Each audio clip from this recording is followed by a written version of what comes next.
YouTube, we're live. For some reason, YouTube just updated how live streaming works, so I hope it saves. We are going to be doing... There's Mochi. Mochito. We right now have the Silent Hill breakdown. Alright? So we are here to talk about Silent Hill, to fully understand the game that we just played. Now, I did say last night after I beat the game that it was one of the worst games I've ever played. That's not true. That's not true. I'm sure a lot of people would say the same thing, where the combat was very jarring. I call it gamerified, right? It doesn't necessarily serve the narrative. It doesn't really do anything for the player outside of say, hey, gamers, do you want to play a Silent Hill game as a gamer? So that was my big gripe with it. But yeah, so let us watch a Silent Hill breakdown. Let's try and understand the metaphorical stuff in the consciousness realm, the brain realm, the nightmare realm. And then let's also figure out what the monsters represent. So even more metaphorical stuff. So, let us find a YouTube video that will break it down. It's not even combat for gamers, it was half-assed. You're not wrong, but I feel like weren't a lot of the Silent Hill combat systems kind of jank anyways, and this is more of like an amped up type of jank. You're not wrong though. It's nothing in the way of like it's nothing in the way of exceptional. Like the combat is very bare bones. It gets you through the game and it's fun to spam heavy attack.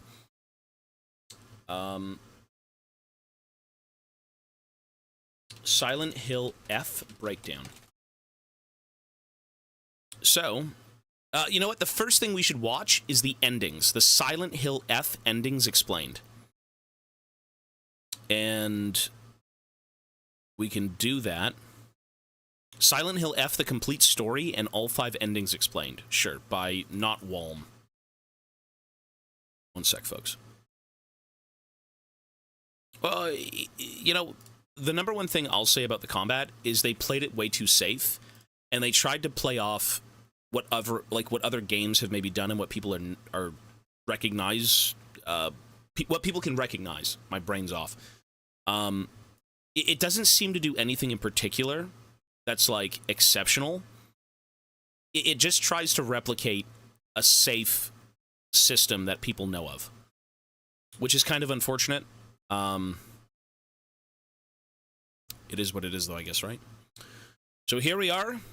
This is Silent Hill F, the complete breakdown, or story, and all 5 endings explained by Not Walm. So let's start with this video, and then we will proceed with probably the enemies and stuff like that.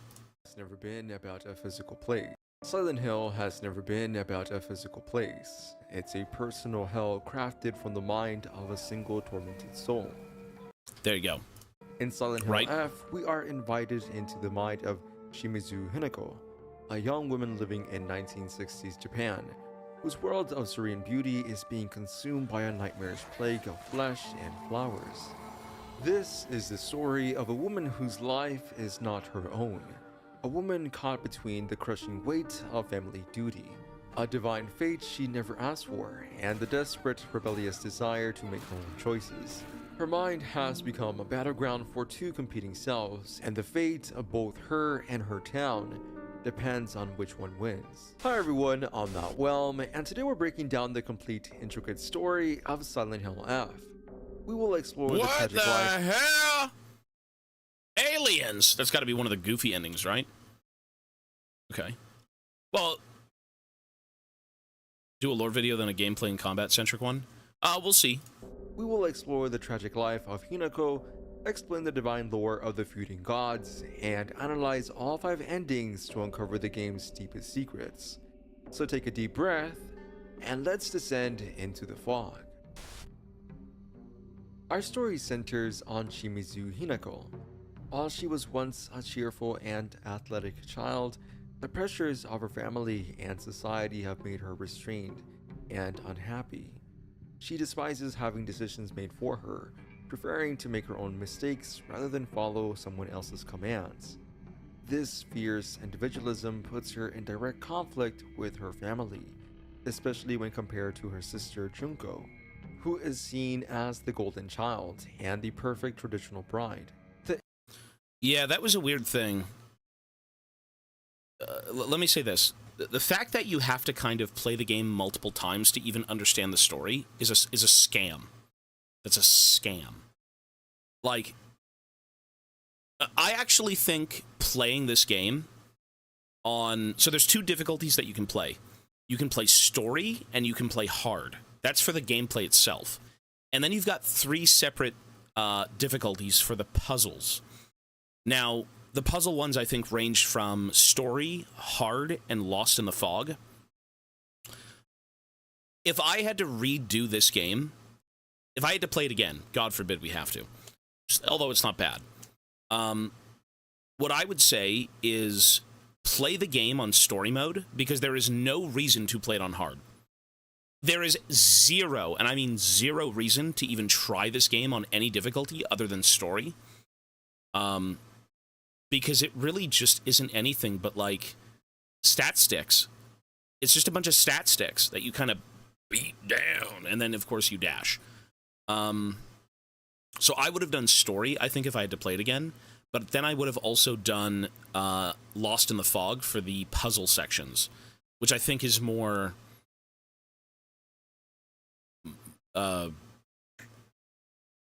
enticing. It's more exciting to sit there and figure out puzzles than it is to kind of, like, weave in back and forth with beating a creature to death with, like, a crowbar. I wouldn't want to play it one time. It's not, you know, I feel like this game's good, though. I do like this game a lot. The number one thing is that the narrative and how sad this game is stays with you.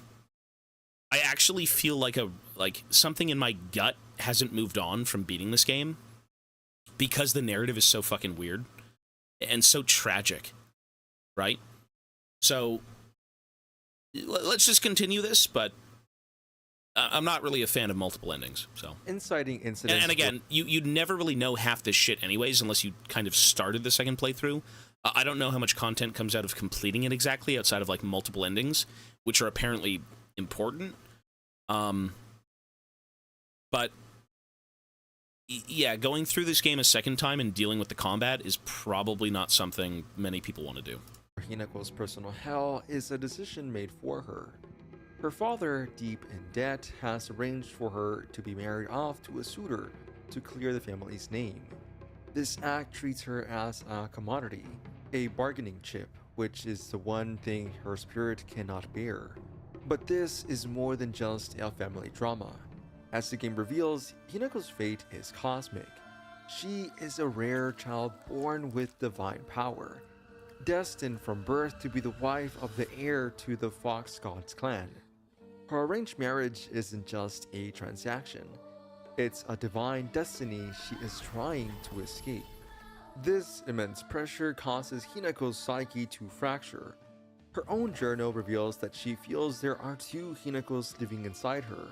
The original, the rebellious Shimizu Hinako, and a new subservient Hinako, who is trying to take over her body and accept her fate. This internal war is the core of the entire game, and the monsters she fights, often resembling twisted dolls and caricatures of marriage, are physical manifestations of her psychological trauma. Hinako's conflict is influenced by two key men in her life. The first... Look, see those endings? I've never seen those endings. ...is her arranged husband, the heir to the Fox Gods clan, known as the Fox Mask. It's revealed his real name is Tsuneki Kotoyoki, a childhood playmate Hinako had forgotten. He is the embodiment of her unwanted fate. Wait. This is her friend from the playground. That's him?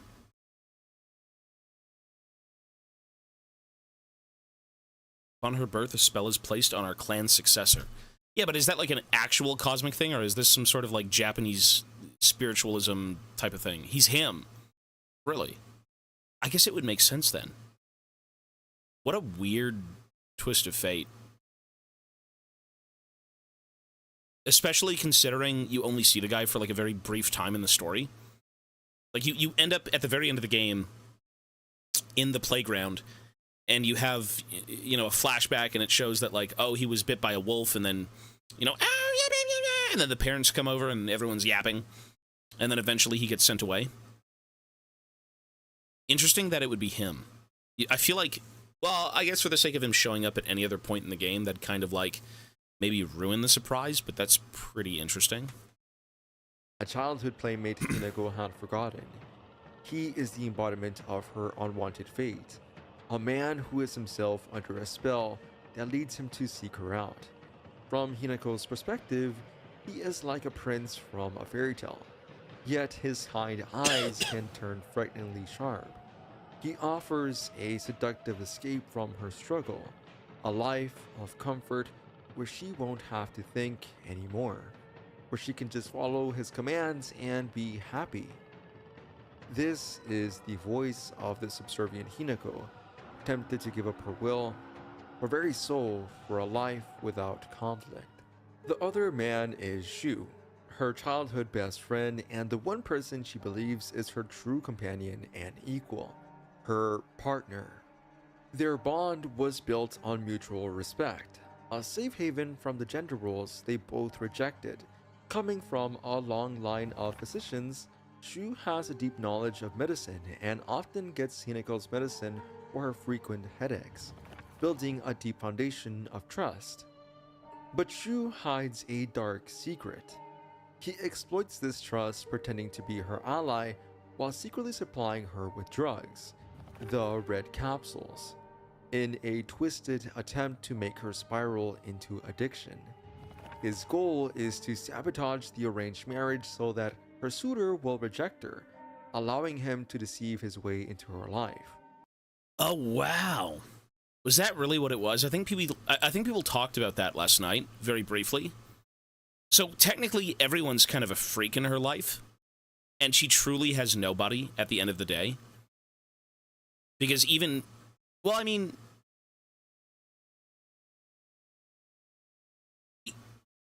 her being forced into an arranged marriage and having someone who likes her drug her to potentially stave off that marriage, I mean, they're both fucked up, right? I guess. I don't know. That's a little funky. Okay. Both men in her life are trying to manipulate her, leaving Hinako utterly and truly alone in her struggle. The 5 fates of Hinako. Hinako's internal war can end in 5 distinct ways, each representing a different resolution to her psychological torment. Let's break down every ending in order. Coming home to roost. Normal ending. This is the most straightforward and tragic ending, achieved by completing the game normally. Here, Hinako's rebellion against her father's wishes leads her to her banishment, and the trauma of this rejection festers. Fueled by the red capsules supplied by Shu, she spirals into a drug abuse, trying to quiet the darkness consuming her, but the addiction only delays the inevitable. In a final psychotic break, she dons a wedding dress and brutally murders her own parents. Oh, is that the wedding dress? Is that really what that is? Her in white is the wedding dress? And then this as well as the... They came. Oh my god, Star Wars sabers. Buy them now, folks. Is it the same wedding dress as, like, what her sister was wearing? Because her sister was also toted off to be married? Is it the same thing? I hadn't realized that. I think it is. Roost. If that's the case. I mean, I'm taking his word for it. Coming home to roost. Normal ending. This is the most achieved by completing the Hinako's rebellion against I think it her is. father's wishes. Oh! Oh, well, no shit, there's the hood. I'm so dense. I'm so dense. Okay, so she's actually wearing the wedding gown. No shit. The fact that I didn't pick up on that is pretty nuts. Oh, okay, cool. And the trauma of this rejection festers. Fueled by the red capsules supplied by Shu, she spirals into a drug abuse, trying to quiet the darkness consuming her. But the addiction only delays the inevitable. In a final psychotic break, she dons a wedding dress and brutally murders her own parents. The post-credit scenes confirm she goes on to killing 2 more people, a grim conclusion to her complete mental breakdown. Jeez. She fought her fate, but lost her mind in the process. Fox's wedding. Bad ending. In this ending, Hinako does not use the drugs and instead marries in accordance with her father's wishes. However, her compliance is just a fragile mask for the rage festering beneath, and she still murders her parents in a psychotic break. After a clash between her 2 selves, her original rebellious self is banished, and she is forced to drink an elixir that destroys her identity. The post-credit scene is heartbreaking. A sight Our for faceless scurvied survive. One eyes. sec. Would a nice $5 bill be enough to please watch the Donkey video on Silent Hill F after the Lord dump? Trust me, it's worth. Maybe. We'll see. Hey, Pizza Pikachu, thank you, man. You just reminded me I gotta mute the alerts. Thank you, sir. We'll possibly see. We gotta get through a few of these first. She Thank you, man. doesn't want to end up like her mother. She gains her family's acceptance, but loses her soul, becoming a hollow object with no identity Ew. of her own. What the fuck was that? Okay, we gotta watch those endings. Ew. Acceptance, weeping that she doesn't want to end up like her mother. She gains her family's acceptance, but loses her soul, becoming a hollow object with no identity of her own. That's disturbing. The fox wets its tail. Good ending. In this ending, Hinako finds her strength. She stops doubting herself and lets go of the anger she holds towards her parents and her manipulative husband. She stands up to them, kindly acknowledging their efforts but firmly stating that she cannot be molded by their desires. She chooses her own path and walks away with her free will intact. However, this is only a good ending for her. It's implied the fox god was What protecting the the town fuck? from geysers with high arsenic. Wait, so this creature... What? Okay, so there's actually a fox god. The Inari shrines are, like, legit. And it's not just superstitious, you know, mumbo-jumbo. There's actually a spiritual force in this place. Is that really what that is? I mean, we're going to be watching the other endings, but... Okay. Interesting. Concentrations. By rejecting him, Hinako dooms everyone in Ebisugaoka, whose residents are forced to evacuate. Her personal freedom is an act of selfishness that comes at the cost of her entire community. Oh, did the original one have that too? Oh, I didn't know that. Ebisugaoka in silence. True ending. This is the most profound ending. Hinako realizes that higher powers are influencing her fate and her will. She confronts the gods and learns of her divine destiny. She is a rare, blessed child fated to marry the heir of the Fox Mask clan. After the battle, she comes to terms with her fractured self, and her 2 halves reconcile. Both versions of Hinako return to a peaceful town. Fox Hinako receives a letter from her suitor and considers a relationship with him, but this time out of her own free will. Meanwhile, the original Hinako is now free to decide her own path entirely. What a She has weird- broken free from the divine rule and become the main driver of her own path, achieving true humanity. The Great Space and So, I thought this game was more of a... Like, my understanding of it was that everything was kind of grounded. Everything was very much set in somebody's mind. Where even when the fog rolled in, or any of these things happened, it was more of her spiraling out of control. Her mental state being just completely chopped up. I had no clue that it was going to be some sort of, like, actual spiritual divine intervention. We're going to have to watch a video on that, probably. So there's a level of, like, let's just call it fantasy to this then. It isn't just some sort of like grounded personal trauma stuff. It is, but there's obviously more going on. I don't like the true ending. I don't like that either. I'm not really a fan of that. Silent Hill has always had magic. Okay. That's cool though. That's fair. I'm not going to argue with the narrative. That's just the way it is. Like this,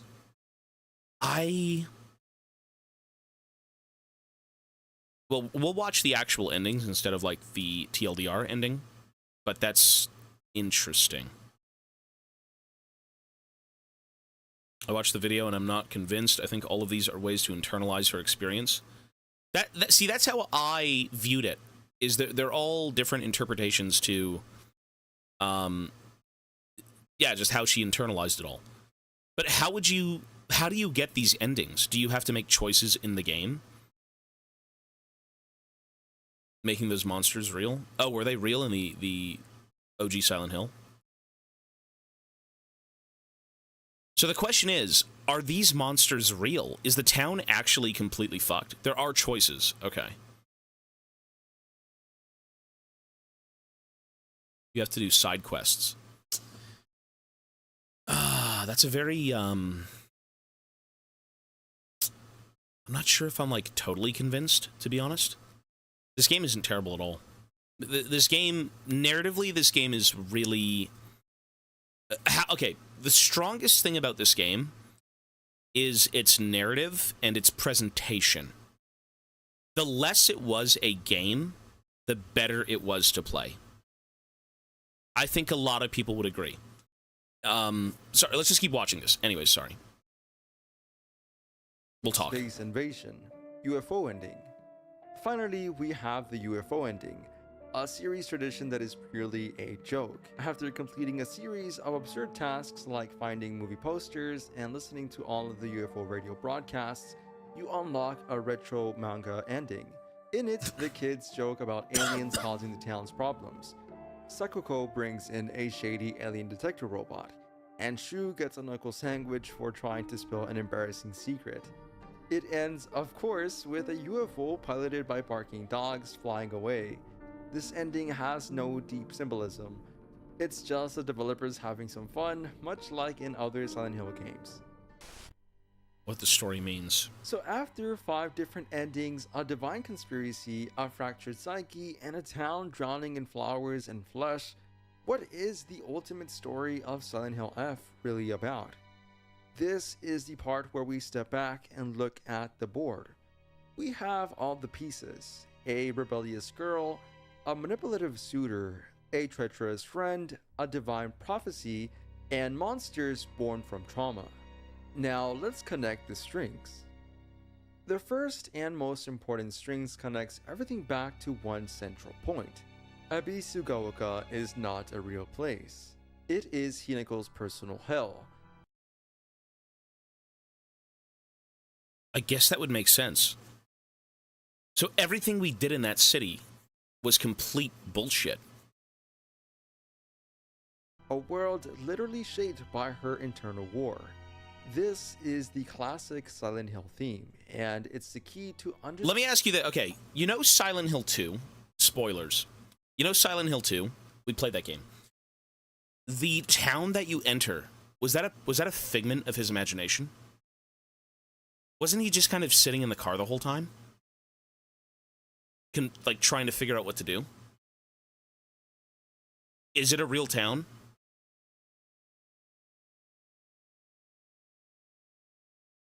If you've played that game, though. If you've played it. Because I remember seeing something about the game where, spoilers, it looks like he kind of just kills himself in the car. Or his dead wife was there the entire time. The whole thing is about him going to Silent Hill to get over his wife's illness, his wife's passing. And something about it, like the adventure of Silent Hill 2, none of it felt real.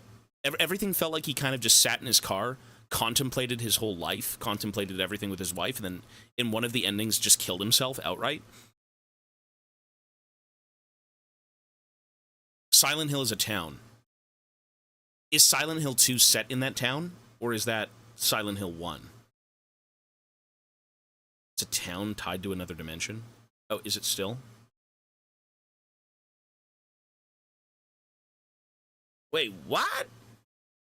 Well, I don't want to be spoiled for Silent Hill 1. I've never played the game, and maybe one day we will go back and play it, but what I'm gathering from this game and from other games of the franchise is the gods and entities and creatures are real, and they can manifest your thoughts. Essentially is what that is. Like, your internal struggle will in some way be manifested physically.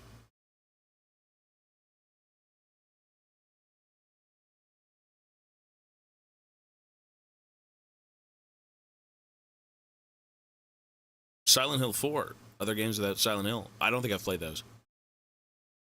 Carivia, thank you, buddy, for the 9 months. His wife was dead in the trunk, yeah.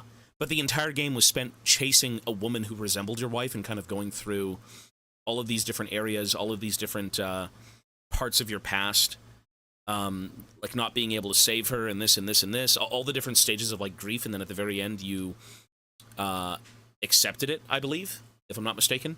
And then you had to kill your wife at the end of 2. Dolva, I see you, buddy. Love you! Silent Hill is a pretty real universe, but experiences people who get there are deliberately real. Okay, well, I guess that's a completely separate thing then from what this game is, but conceptually, I think this game still plays into that a little bit, right? So you've got some sort of overarching deity or a spiritual group, cult, whatever, individual, and people with trauma. People with a fucked up past. So if anything, with this game, it still harkens back to like what Silent Hill truly is. Am I wrong? Is this that kind of just sounds like it? No. Understanding everything else. Hang on. The doll-like monsters aren't random. They are her twisted, horrifying perception of marriage and womanhood. The entire conflict is a physical manifestation of her psychological torment. But what is that torment? At its core, this is a story about fighting for free will in a world that gives you none. Hinako is trapped in a prison of predestination. On one level, it's societal. The 1960s Japan setting where her parents treat her as a commodity to be sold off to pay off their debts. But the game gives this a terrifying supernatural layer. Her arranged marriage isn't just tradition. It's a literal divine fate she was born into, a destiny to be the wife of the heir to the Fox Gods clan. She isn't just fighting her father. I don't know if what the fuck is that? I don't know if I like that aspect, I suppose, where it takes a very... I mean, that's a pretty amped up take on what's going on. She's supposed to marry into the heir to the Fox God. I mean, that is... And it's not like anything metaphorically, like that's what's supposed to happen. Girl's trauma is not that bad. You don't think her trauma's not bad? A horrible family, a fatherly abuse, a mother who doesn't stand up for herself, and then her father trying to sell her off into marriage to pay off a debt, and then the only, like, legitimate circle of friends you have are all kind of cunts. I think her trauma's horrible. She has no say in anything she wants in life. Like, at all. And the only people she had to kind of rely on are just kind of sniveling freaks. Or people who want to, Oh, the other Silent Hill games. I should have read the end of it. I'm sorry, sir. I would still say it's bad. You know what? Well, they're all... I don't even know what the first game's about. Don't spoil it. Having only played the second game, it was about a grieving husband who was trying to get over the death of his wife. The sickness... Well, actually, the death of his wife. I don't think this girl's trauma is any less than that, to be honest. With everything she goes through, I don't think you could really rate traumas and put them on a tier list. I think everyone goes through something that's horrible. And especially as a child, having literally no free will in any aspect of your life sounds pretty horrible.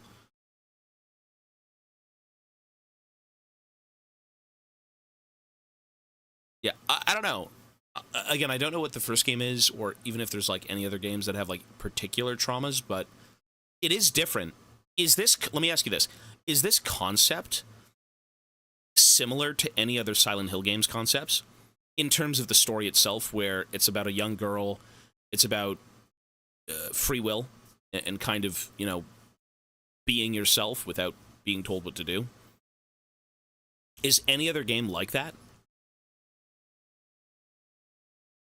I don't think it is. Well, that's an interesting thing then. Silent Hill 3? Don't spoil Silent Hill 3. I haven't played that game. Fighting the gods. And this is where the two men in her life become so important. Fox Mask isn't just a suitor. He is the handsome, seductive face of giving up. He represents the tempting happiness of letting someone else make your choices for you. On the other hand, Shu represents a different kind of manipulation. He pretends to be the champion of her free will, her partner, but he uses drugs to poison that will, trying to control her in his own way. Both men, the one forcing her into a fate and the one pretending to save her from it, are ultimately trying to rob her of her agency. This is why the endings are not just different outcomes. They are resolutions to the single core question of free will. In the normal and bad endings, she loses completely, becoming a slave to psychosis or her fate. In the good ending, she seizes a selfish freedom, but at the cost of everyone else. It's only in the true ending that she finds the answer. True freedom isn't just rebelling or complying. It's understanding the forces that control you and choosing to walk your own path anyway. All while reconciling. I relate. That's what happens when you play League for 10 years and you let the game decide your mentality. I had the true ending, like in Silent Hill. I walked my own path. I said, fuck the rage. I said, fuck that. Styling all the parts of yourself to become whole and truly human. But now I have to turn the questions over to you.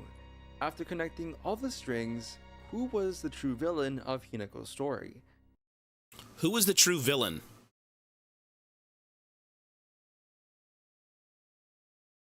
I mean, I feel like the worst thing here is probably her father selling her off into marriage. Society! You want to say society? Well, I guess society is what made the father, well, at the time, I suppose. I would say the sister? The sister?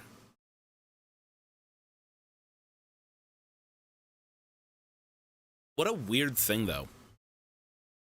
The pills? Was it Fox Mask, the manipulative suitor who tried to force her into a divine fate she never wanted? Or was it Shu, the childhood partner who pretended to be her ally while poisoning her mind and betraying her trust? I can't believe I didn't pick up on this at all. I read everything, I thought through it. I actually thought Shu was kind of an alright guy. But, yeah, that's okay. But let me know what you think. If you enjoyed this... What is that? Oh, you know what it is? It's New Game Plus. Dive into the tragic world of Silent Hill F. Please... Is that a monk? Oh, that's Shu. What the fuck? Be sure to smash that like button. Share... You know what's so sad? The fact that this is in New Game Plus and nowhere else, and you have to brave the game again with, like, fighting the exact same enemies over and over and over to even have this content. I think that was the game's biggest sham. New Game Plus should not exist in this regard. And subscribe for more exploration of dark and... For me, the main issue with New Game Plus is, unless for the narrative, it is a way to basically say, hey, You spent $100 on a single-player game with a linear story with no DLC. So to get the most out of your playthrough, we're going to lock certain aspects of the story behind multiple playthroughs that very slightly change it up as you go to keep it fresh. I really wish the story was just longer. I wish the game was like maybe 10 hours longer. 15 hours long. 15 might be too long. Probably 10 hours longer.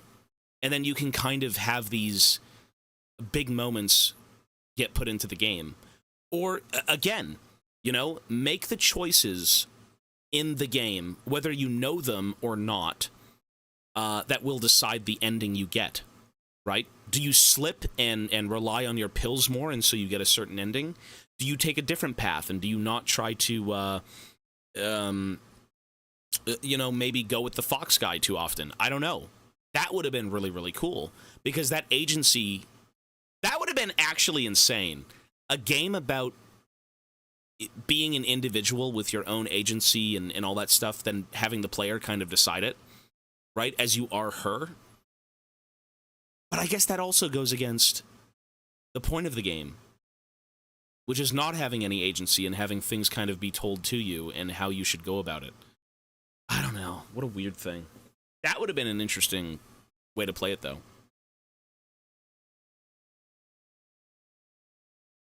The content is there, but it's up to you if you want to fully complete it. But I think the problem is they're basically rehashing the game you just played with very few... I'm not going to say very few changes. I haven't played it. But there are changes. But the fact that you have to re-experience most of the same game doing the same shit really is unappealing. That's very, very unappealing. For me, I was always waiting for something more Silent Hill to happen. You know, the scariest stuff in Silent Hill, F, is the atmosphere. It's the anticipation of what's around the next corner, and it's jump scares. That's really it. You know, when you've got a bunch of different weapons in this game, and you've also got a dash system, and you've got like a slow down, perfect parry, not perfect parry, like a perfect dodge, what actually is scary anymore? When you can kind of walk around and kill everything and avoid everything, and, you know, the number one thing you have to worry about is not walking around a corner and then getting jumped. The moments with weird characters. There was a few weird characters. Well, the sister was weird, the fox guy was weird. All your companions weren't really that weird. That's how normally multiple endings are handled, completing requirements to get different ones. I feel like that would have been a cool concept for this game, where, again, in some cases you are presented choices in this game that would in turn affect the ending, right? Like, you are still supposed to get married off. Stuff like that is set in stone, but maybe smaller ones. Ones that, I guess, in the end would kind of accumulate enough to be a different ending, possibly? I'm not sure. But then again, that goes against the game, right? Because the game is about losing your autonomy, losing your will to be able to do anything, and then you trying to cope with it. And then at the very end, I guess in some cases, you know, taking back your destiny. I'll say this, though. What a weird thing to have, like, an actual fox, spirit, god, predestined marriage. What a weird thing. I don't know if I like that exactly, but I do think for the sake of, like, a Japanese game, and a lot of these, well, I guess for the sake of a Japanese game, especially set in, like, the 60s, you would have a lot of that stuff. Right? You would have, I mean, even in the game, they're like, oh, instead of traditional medicine, we went with, like, the spiritualism, you know, oh, smack the tea leaves on the nutsack to kind of heal us type of deal. People still do that stuff. But that's probably the weirdest aspect to this game that I still don't really understand, but we'll see. Or like Sekiro. It's a little less grounded, for sure. It's a little bit more fantastical. You know, you chopping your arm off, replacing it with the fox arm. You having all of these, like, almost supernatural abilities is what it feels like when you've got, like, slowdowns and dashes. Yeah, a little bit strange, for sure, but all right. Let's actually watch a video explaining the monsters. Let's see if there's one out there. Silent Hill F monsters. Their hidden meanings. Monsters explained.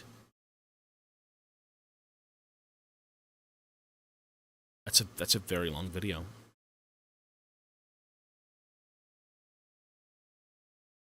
Let's do this one. The monsters in Silent Hill F might This is from Terrico. The Monsters of Silent Hill F Explained.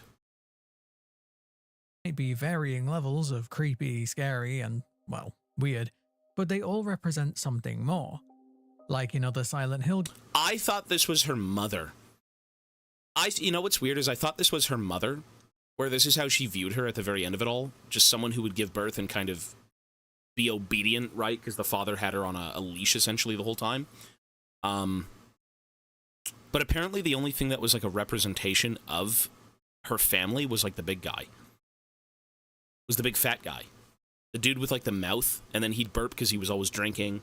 Stuff like that. games, the monsters we have to overcome are manifestations of the main character's psyche, each one a metaphor for Hinako's thoughts, emotions, and, more importantly, her fears. So, today I'm going to explain each of these monsters, what they really represent, and how they give us hints to the true story of Silent Hill F.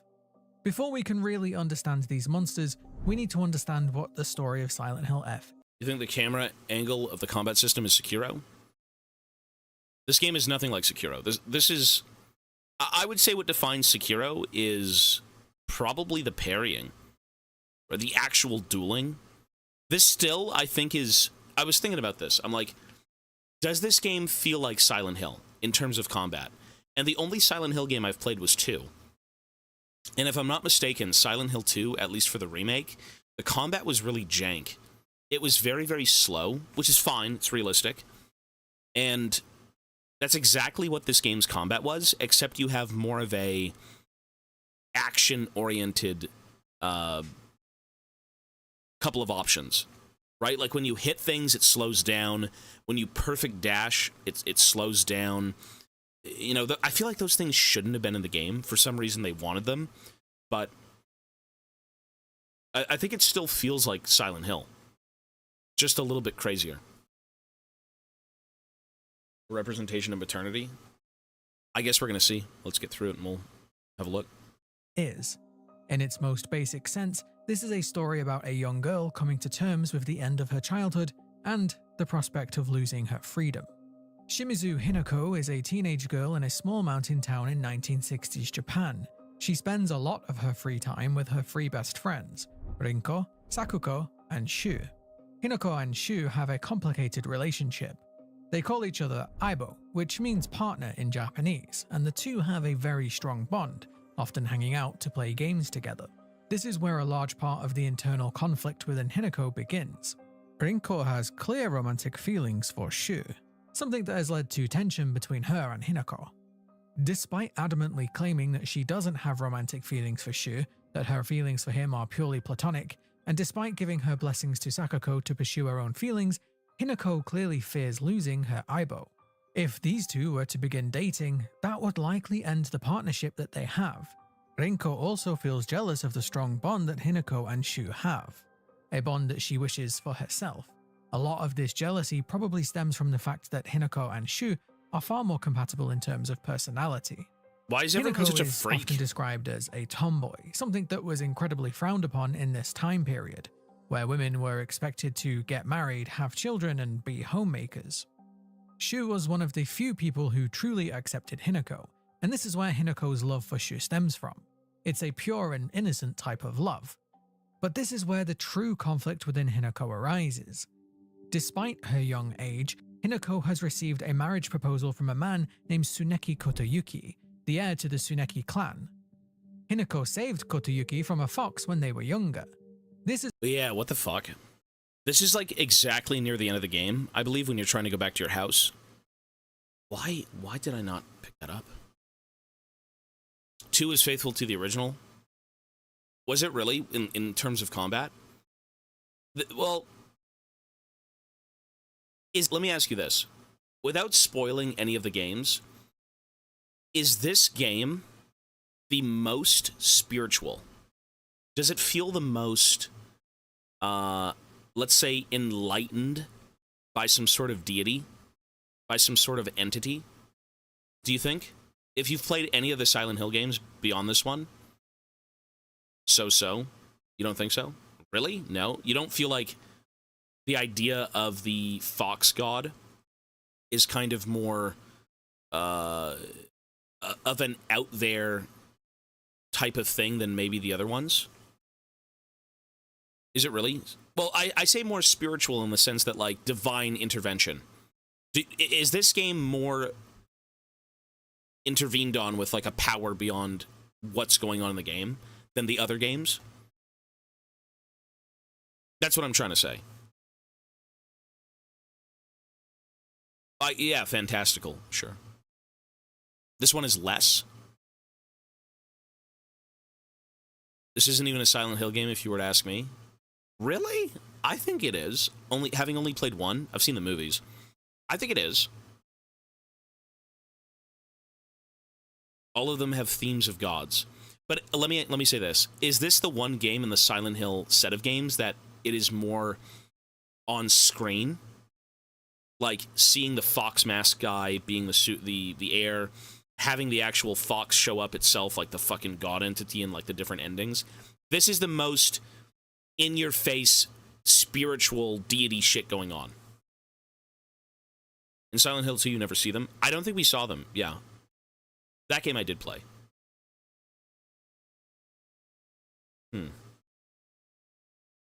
I think... I'm going to say this. It's hard to explain without a lot of spoilers. Gotcha. I'll say this. From my understanding, this game dialed up the god spiritual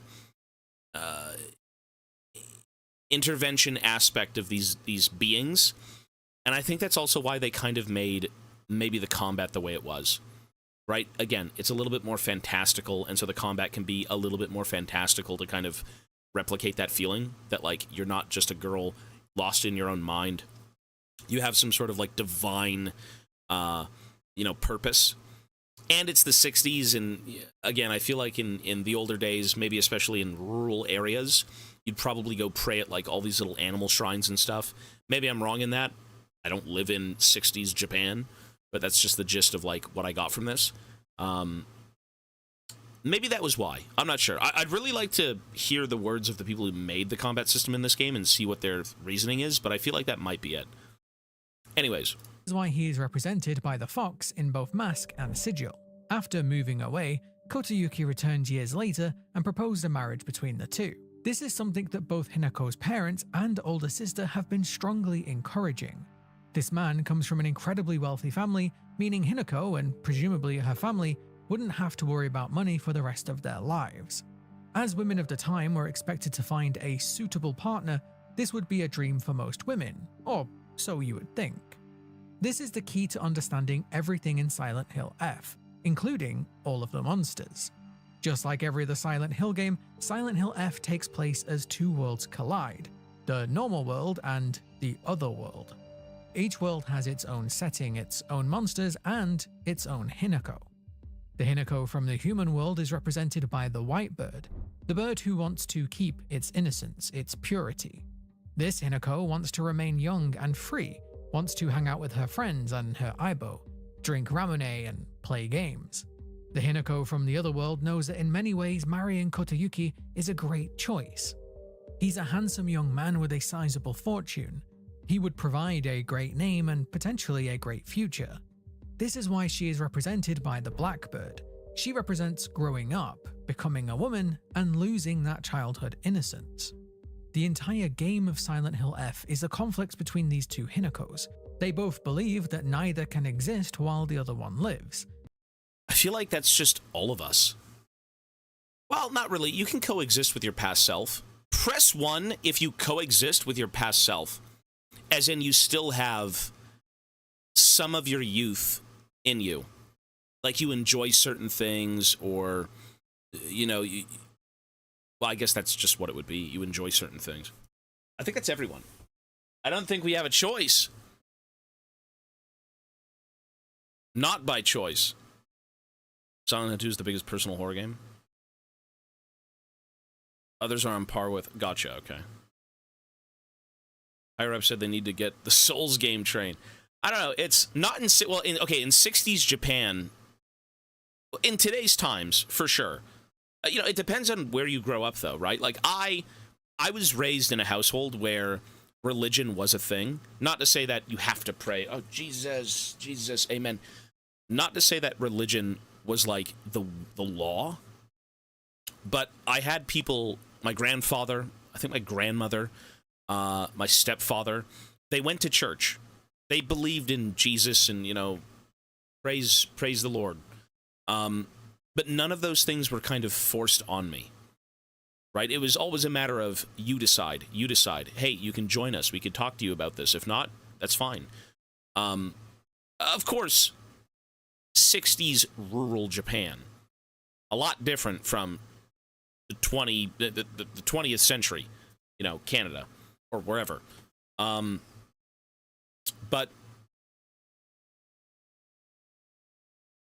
I guess you really just can't compare the two because it's so alien, it's so different, right? The 21st century, yeah. Sorry, 21st century.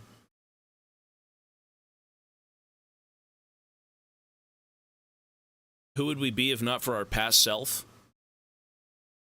Yeah, that is true. This game is like...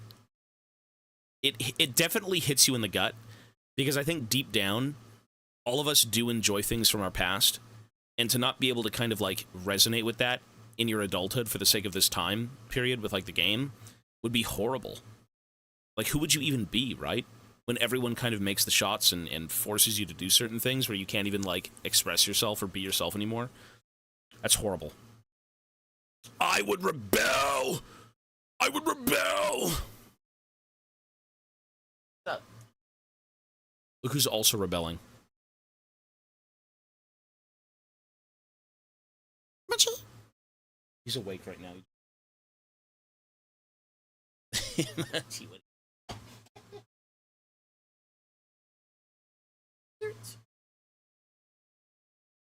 I let Mochi do what he wants. I let him do... Well, I don't let him do everything, because I'm not going to say, hey, go out and, run in traffic, obviously, but... You're good, little buddy. Let's continue. In order to remain as she is, Hinako would need to reject the marriage proposal, killing her potential future. But accepting the marriage proposal would end her life as she knows it. Everything would change. Metaphorically, she would be killing her childhood self. This fundamental conflict is baked into the design of the monsters throughout the game. But it's not just this conflict. It's also Hinako's own personal fears and trauma. Oh God! What of course, the fuck? Okay, that must be the multiple endings. Ew. But it's not just this conflict. It's also Hinako's own personal fears and trauma. Of course, there is also the conflict between the two gods, which serves as a parallel between the conflict of the two Hinakos. I'm not sure if I like that concept, to be honest. I think I would have liked more of a grounded set where you're just kind of dealing with internal trauma, but I guess if the whole franchise has that, godly intervention aspect, I guess it's keeping with the franchise, and that's cool. That's fine. Fight 2 is between a god of the past, one that wants to stay the same, and one of the future, one that represents change. Now that you understand the basic frame of the story, you are ready to understand the monsters that inhabit it. Probably the most iconic monsters in Silent Hill F are the Ayakakashi. These are the creepy monsters you find in the field who look like a mix between scarecrows and school students. Well, I don't think you can treat it that way. I don't think you can't just come up with your own headcanon for a game that clearly is defined. You know what I mean? You can try to interpret things in your own way, but it was written to be a certain way, so you, at the end of the day, are kind of wrong. You know, and there's nothing wrong with thinking a certain way in terms of how narratives are and whatnot, but for me, to enjoy a story, I want it to be as authentic and as honest as possible. And, you know, I wouldn't be like, oh, well, my interpretation is the gods don't exist. Well, it's really strange, though, that, like, well, I don't know. I guess we haven't looked into it too much yet, but that aspect's a little bit weird, for sure. Let's just keep going for now. In symbolism, while also concealing an incredibly dark hidden meaning. These enemies resembling scarecrows is no coincidence. Scarecrows are designed to, well, do just that, scare birds and keep them away from growing crops. Oh well, my god. Scarecrows. As in scare the crows. Oh, scare crows. You know, things aren't really as they seem. Sometimes it's just so simple and right in your face. Scare crows. Wow. That's new. The fox marriage thing must be a folklore thing in Japan. Maybe, possibly. Let me see. Let me Google that. Is Japanese folklore involved in foxes? Or, sorry, vice versa is what it should be. Foxes are deeply involved in Japanese folklore as the supernatural beings known as kitsune, which are the type of yokai known for their shape-shifting abilities and magical powers. They are associated with the Shinoto Kami Inari, serving as messengers to the deity, and their wisdom and power are often symbolized by the number of tails they possess. And foxes with marriage. Japanese folklore prominently features foxes in stories of marriage, most notably the phenomenon known as Kitsune no Yomori, or the Fox's Wedding, which describes a hidden supernatural wedding procession of foxes. This event is to occur during a sun shower, rain falling while the sun is shining, a natural phenomenon where this serves as a signal to the secret, celebratory matrimony. Celebratory matrimony, okay? Foxes are also depicted as beings who fall in love and marry, with elaborate wedding processions marked by atmospheric phenomena like glowing foxfires that act as lanterns. Well, I guess it is baked into Japanese folklore, sure. So using that as kind of like the central theme in this game's supernatural side is pretty cool. Yo, Indy, Han Solo, thank you so much, man. A gifted sub! Listen, that timer is thoroughly dead. It's on life support. We've got 22 hours left, and the world implodes. Hey, thank you, sir. Controls crows, fiddlesticks. Let's continue. Being represented by the bird shows that these enemies are born from her fears. This is the reason why they look like her fellow students. These enemies carry scythes but will often only move when you are not looking at them. They will quite literally try to stab you in the back. Yeah, what the fuck? This is something Hinako has experienced. That's an interesting thing. Every one of your school friends all stab you in the back, and that is true that actually when you find these guys, only a few of them come to life, but they only come to life when you're not looking at them. Okay, that's fun. Experienced from both her friends and classmates. Many of the students have spoken about her relationship with Shu behind her back, often gossiping and speculating about their true intentions. Now that Hinako has received a marriage proposal from a wealthy man, that gossiping has only intensified. Of course, they are polite to her face, but the second her back is turned, they turn vicious, just like the Ayakakashi. The scarecrow puzzle Hinako has to complete is also a hint to her relationship with Sakuko. The two had made an agreement. As best friends, they would do everything together and everything at the same time, including finding boyfriends. Now that Hinako has a marriage proposal, Sakuko calls her a traitor. This is likely banter between friends, but it shows how both of these young girls feel betrayed by the other. Sakuko now fears that her best friend is going to get married and leave her, which is why the otherworld Hinako does just that. Hinako, on the other hand, is frustrated that her best friend isn't supporting her. This is a very difficult decision for Hinako, and she is disappointed that Sakuko doesn't understand that. Sakuko had always struggled to make friends. This is why she is represented by the rabbit. She was even teased for liking rabbits more than people.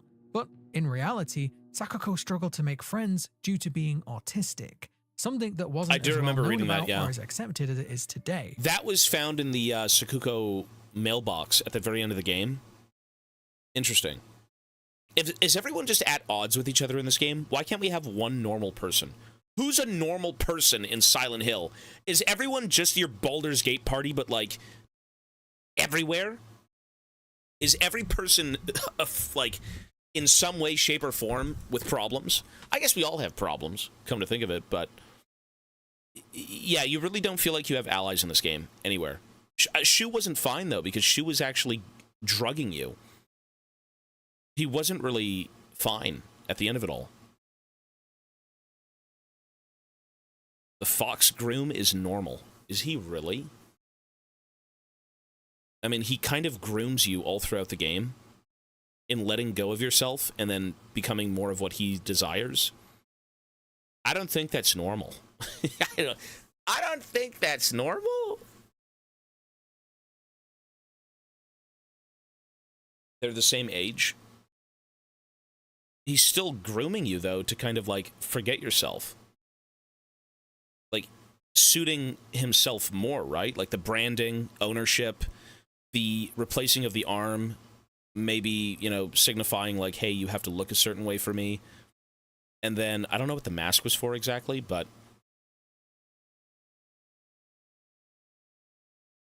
the fox, is he nice? He doesn't do it purposely.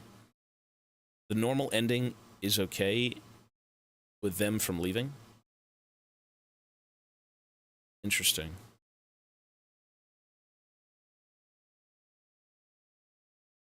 Is that what marriage is? Yeah? The branding. I own you, bitch, you're mine. What? I mean, I guess it is the union of two people. But for the sake of, like, I guess 60s Japan, you know, you have to... You're more conforming to the husband and his wishes, I guess, for the state of this world, for this time frame.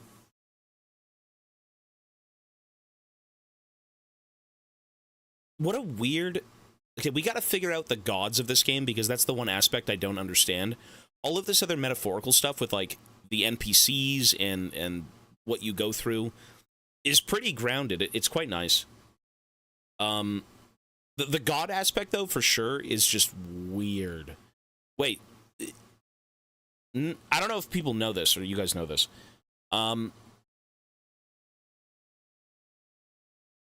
So, the kid that you're supposed to be marrying, is he the heir to the Fox clan? Is that what that is? He's the heir to the Fox clan. And that was kind of... Was that predestined for him as well?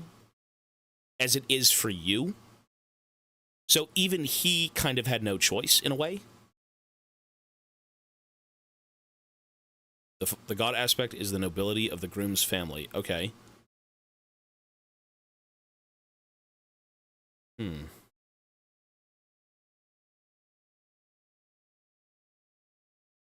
Can't English. He was okay with waiting to make sure they actually loved each other and not just for the fox gods.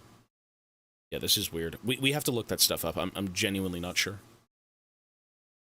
This is likely why these enemies wear masks. This is a physical representation of the masking that Sakuko does on a daily basis, putting on her polite smile, as she calls it. Hinako, being a tomboy, was a similar outcast, so Hinako leaving her is heartbreaking for Sakuko.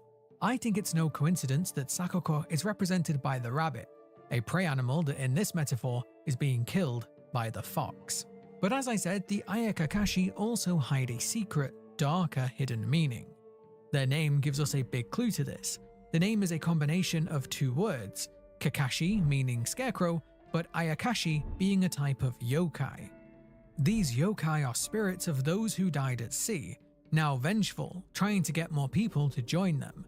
But the notes we find in-game tell us that many children have gone missing in this town, only to be later found dead after they fell into the waterway that runs through Ebisugaoka. perhaps these Ayakakashi are the ones pulling them in, or perhaps this is just a story that scares our little bird Hinako. These are without a doubt the most common enemies you will face in the game, and that's for a good reason. These enemies appear as women stripped of their clothes, holding kitchen knives and often ambushing our protagonist. Just like the previous monsters, their name and appearance give us huge hints to what they represent. The true ending of the game explains that what Hinako truly wants is some peace and quiet. She wants to be left alone to contemplate her future and the massive decision now facing her. All around her are people telling her what to do. Her family are telling her to get married, her friends are telling her to stay with them. All of this noise is making it hard for her to think. This is why the enemies in Silent Hill F are constantly loud, always screaming or bellowing.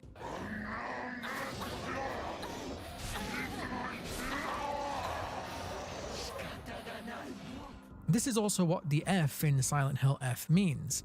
It's quite literally a musical note standing for forte or fortissimo, a note being played loudly. Kashimashi loosely translates to noisy, boisterous, or clamorous, and it comes from a Japanese phrase that translates to, when women gather, it is noisy. These enemies obviously represent the women of the town. As stated earlier, at the time, women were expected to become wives and raise a house. In many countries, not just Japan, this was seen as the ultimate duty of women. So, the women around the town would naturally tell Hinako to accept the marriage proposal. We even hear some women right at the start of the game gossiping about it. Although this gossip changes depending on how many times you finish the game and what ending you've just received. Really? The Kashimashi holding kitchen knives is an obvious nod to the idea that women in this town are expected to run the household. Yes, including the kitchen. But something you might not have noticed is that their feet resemble paws. Hinako views marrying Kotayuki as accepting the fox. After all, he is represented in the other world by the fox mask. So, these monsters having kitsune-like paws is a representation of them accepting their own marriage, and thus they chose the fox. It could be argued that the way these creatures move is also a nod to the idea that both of these women bend over backwards for their husbands, but also that they cannot stand on their own 2 feet.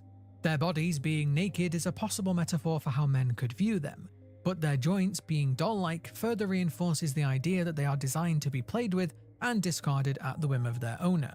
Many of them have lost The enemies of Silent Hill, all the metaphorical shit with like what it truly means, is pretty good. It's pretty interesting. Even if some of these things aren't the case, I think the only way to really view that is from like, you know, if there's an art book out there. I think when I had the choice of buying this game, the one interesting thing I find with gaming is hearing it from the source.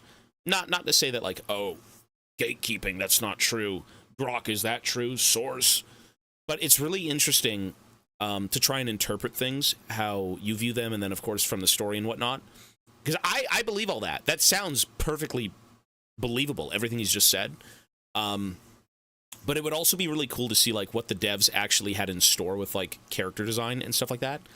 Though these enemies are great, because these enemies have more of a deep meaning behind them instead of just being, like, grotesque flesh woman with ballsack skin, you know? It's pretty gruesome, for sure. But it would be cool to actually see, like, the art books and then see, you know, especially for something metaphorical, where what you see is, if you understand it, what you're getting. And maybe the different iterations of, like, each one of them. You know, like, if that is what a woman was supposed to represent in this town, in this place, how Hanako views it, what other designs did they come up with to kind of show that? Right? That would have been cool as shit. But I'm not going to buy the digital art book because that's a scam. But anyways. Their faces. They have quite literally become faceless. They have lost their identity, lost their family name, and now are only known as the wife of their husband. But it also might have a slightly deeper meaning. As we will come on to later, Hinako resents her father for being a loud, angry drunk, but she also resents her mother for looking the other way. Without eyes, these monsters look the other way when it comes to their husband's bad behaviors, or so Hinako thinks. One thing is for certain though, these monsters don't see Hinako's point of view, and they will never see eye to eye. Now, we don't have an official name for What the hell does this thing represent? This thing puts its tongue in your mouth. It goes. I don't know what the fuck this could be. I think I yapped about the previous enemies while we played the game, but I don't have any understanding of what the fuck this represents at all. No these clue. creatures as far as I know, but I think what they represent is very simple. I'm calling these creatures beasts because in many ways they are a metaphor for how men can be like beasts. These monsters are obviously much more masculine than the previous ones. They swing more wildly with more. They run after you. They try to kiss you. They do all these horrible things to you. They're just brutes. Okay. An abusive husband. They force themselves onto you by jumping on you and then tonguing you. Maybe. Ferocity, leaping and charging at Hinako. Also, something that is pretty easy to overlook is that they actually can't see you. They can only hear you. If you are quiet, these enemies don't notice you. That in itself could be a metaphor for how many men of the time expected women to be quiet, not to complain or make a fuss. Wow. The description, though, gives a much clearer. Technically, that sounds plausible. Yeah, sure, okay. Clue.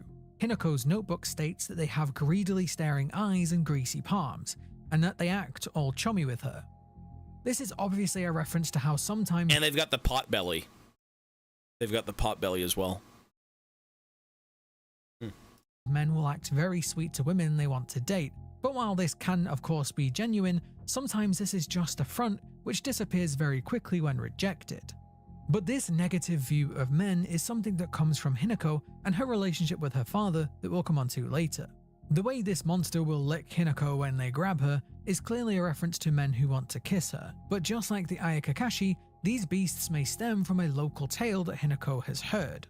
Towards the later parts of the game, we can find one of these beasts that will stalk you through the forest, never attacking, just watching and waiting. Once we reach this room, we can find several dead Kashimashi, before being ambushed by one of the beasts.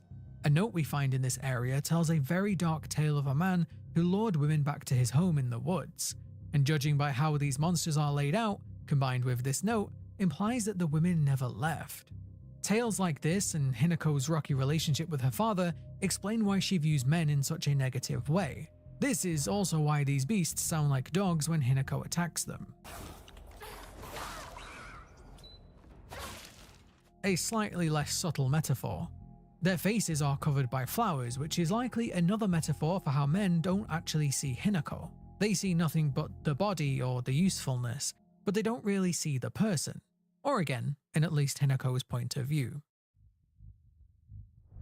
The oi amoi are a clumped mass of doll parts that, while not particularly threatening, are incredibly annoying. They constantly yell out, stunning Hinako and once again disturbing the quiet that she is seeking. It's just annoying Their name children. also gives us hints. Oi means hey or is an informal greeting, and omoi meaning either heavyweight or feelings and emotions. Some people have suggested that this name means that this enemy represents the heavy weight of emotion that Hinako feels. Now, this enemy is one of several that have counterparts in the human world and otherworld. This enemy found in the otherworld is a direct counterpart to the one we can find in the human world. This one being made of dolls and crying like a baby is likely a hint towards Hinako's fears if she does accept the marriage proposal. If she marries Kotayuki, then she would be expected to become a mother. Dolls and crying would become normal parts of her daily life. Contrast this to the enemy in the human world. This enemy looks very similar, except this time it's a mass of adult faces that spew horrific liquids all over the place.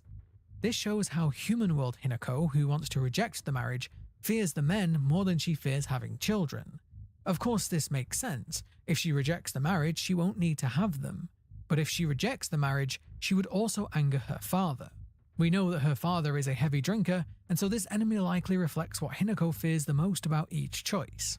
This logic applies to these enemies too. This one is very similar to the beasts we see in the human world, except these ones appear to be chained. Since the otherworld Hinako wants to accept the marriage, this shows how she understands that in many ways the men are prisoners to customs and expectations too, being expected to provide for the family financially, offering safety, having children, all expectations placed upon men, just like having children and staying at home were expectations placed upon women.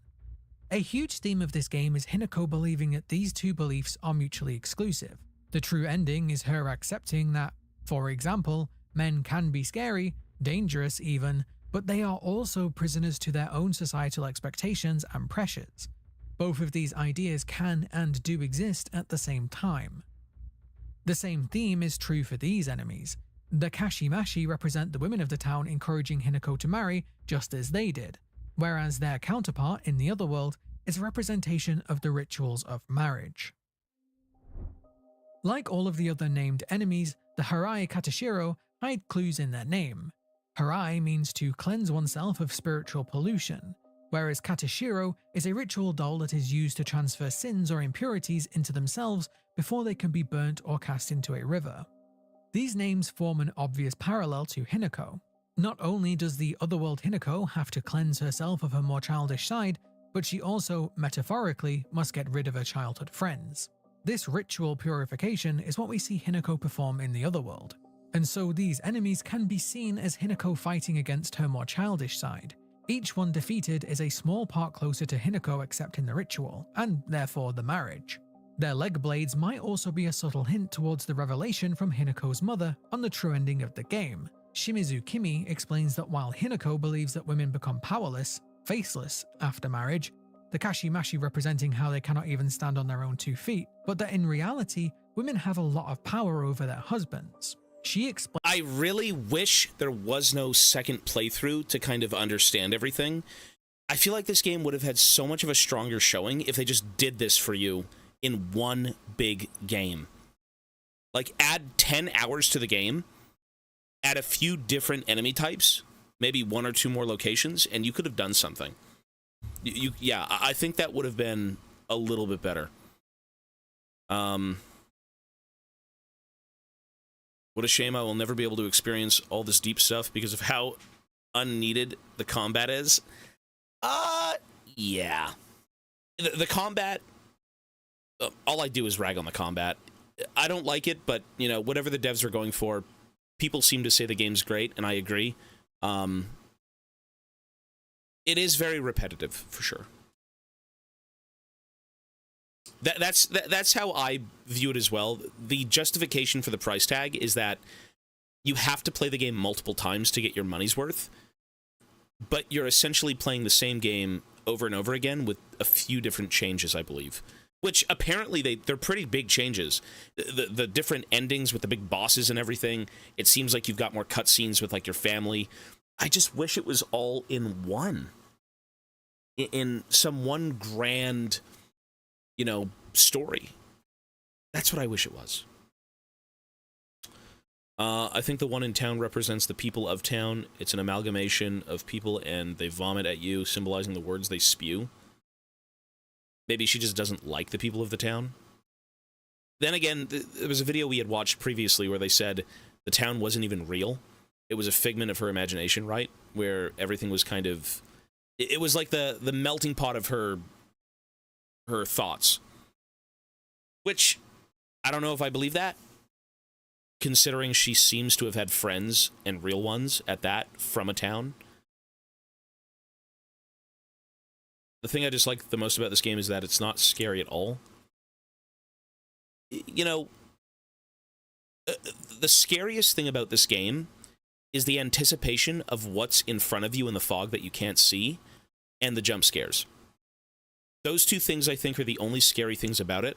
I think when you look at enemies, because you do have tools to dispatch them, right? There's a reason I think a lot of these other games are maybe a lot scarier, is because they have the atmosphere, but they also force the player to kind of avoid problems. You don't come as prepared, right? Instead of this game being a big combat fest where every enemy you find can technically be killed, which in turn loosens up the tension, maybe have it so you have to really pick your fights, that's kind of how I viewed it initially, is I only have a weapon that's durable for so many hits, and so for that reason, I have to run away. I have to be always on the move, always doing something else instead of being bogged down by problems. And I think that in itself, where you have so many options in dealing with threats, certainly takes away from the tension and the horror. How can you be scared of creatures when you've got a sledgehammer, a battle axe, and a shank, and you have perfect dodges that slow down the game, and you have RPG element buffs? That was weird. The RPG stuff was a bit weird. I feel like this game satisfying and enemies weren't really threatening. I would agree that the enemies were annoying. I think by the end of the game, I was more so frustrated with the combat, if anything, because they kept forcing enemies in front of you, and you kept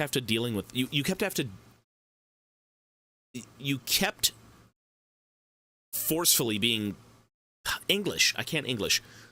They made you fight the fucking enemies over and over and over and over and over again. And the problem with the combat is it's not deep enough to where any of the mechanics truly matter. I played the game on hard, which is supposed to be the standard difficulty outside of story. And I don't think I even learned half the mechanics. Like, well, I knew of it, but I never cared for it. If they flash red and you hit them with a heavy attack, you stagger them. I didn't even have to know that. You just kill them, bash them over the head, they're dead. I think with how many enemies there are in this game, and how repetitive the combat became, and how forced it became, it was almost more of a chore. And so you felt like you had to do all of these different chores to experience the core of the game, which was the story, which was the personal struggle of this girl, right? So that was certainly a problem. I would agree. But there's no doubt that with all the metaphorical shit, with the atmosphere, with the music, with the haunting idea that you are alone in all of this, this game is icky. Like, in a good way, icky. Like, it gives me a weird gut feeling that, like, this girl was so screwed from the start, and she kind of couldn't do anything about it, right? I liked it. I actually did like this game, and I think now understanding more of the enemies, more of the story, I think my rating actually does increase. I'd put this game maybe at, like, 7.5? 7.5 to 8? 7.75, I think, is where I'm at. With the content that we've seen so far, but... You think it's a 6? I think the showing of everything but the combat is very solid. Outside of the spiritual fox deity stuff. Don't you have to get all the endings? Well, we're just going to watch them. I'm not playing this game 5 times more. I think if you want to get the most out of your purchase, I believe you should play this game 5 times more. But for the sake of the event, I can't do that. We do have to play a new game today, so... Let's continue this, and then we'll talk. Explains that she had Hinako's father groveling at her feet after an argument. This could be a hint that married women still have power, and represents Hinako's conflict of ideas once again. The fact that what he just said, not even about the enemy, and represents Hinako's conflict of ideas once again. Listen to at this. Her feet after an argument, but that in reality, women have a lot of power over their husbands. She explains that she had Hinako's father groveling at her feet after an argument. That right there would be so compelling to experience in one playthrough. Because when you first play through this game, it's a very skewed view of the narrative, right? They don't tell you everything because the goal of getting your money's worth is to play it multiple times. I don't think there's a reason to kind of play it multiple times in a narrative sense. Like, what would be the logical, story-driven narrative aspect to playing this game multiple times? The different ways you'd kind of cope with things? Would that be it? Because I feel like this game, again, would have done so much better to kind of have all of these ideas, all of these different, you know, in the beginning they say, I hate my mother, my father ties her down and she's able to do nothing. But then maybe a brief, you know, conversation with your mother when you're venting out reveals that, you know, sometimes we can kind of work with them. you know, your father's not like the biggest piece of shit ever.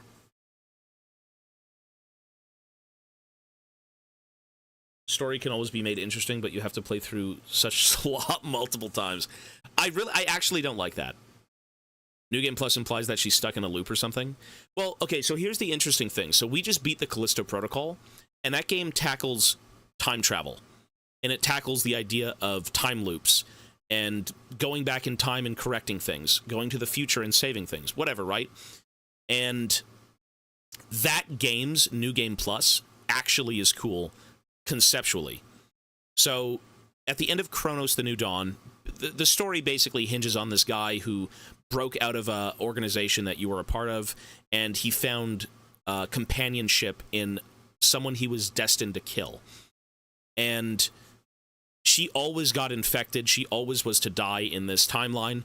And so what he was trying to do was loop it back so he could try and save her. That was his thing. And as a New Game Plus, technically he resets the timeline because he goes back. And of course there's different endings and stuff like that. But I think that works better than something like this. I'm not really sure what a New Game Plus implies story-wise. Do I believe this game is better than Callisto?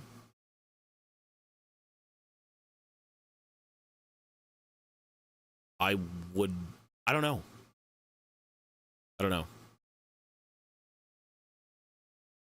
I read a review of Chronos that cleared things up for me.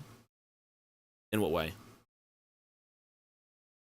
I don't mind time travel and loops, but I think if it's used cheaply in a way to kind of like ignore character deaths and all these things that really, really, really, really, really matter, you know, you can't continue your writing because you have all these great things and you don't want to lose them. I don't like that. I don't like that at all, because then there's no peril, there's no threat. But for the sake of Chronos, in this like really destroyed, like nihilistic fucking setting where there's just no hope anywhere, the human race is gone, and the only thing you have left is a woman who you love, who you were destined to kill at one point. Now you want to hold on to that. I think it works there better than something like, you know, Marvel, but you know. Let's just continue this. We'll talk about Callisto, This maybe. could be a hint that married women still have power and represents Hinako's conflict of ideas once again. The hulking beasts, the Ara Abare, are some of the most powerful enemies in the game, and that makes complete sense when you learn that they are a representation of Hinako's father. They shout and spit from giant mouths in their stomach, something that represents Kanta's tendency to get drunk and shout. The giant knife they wield is a reference to the time he got so mad at Hinako that he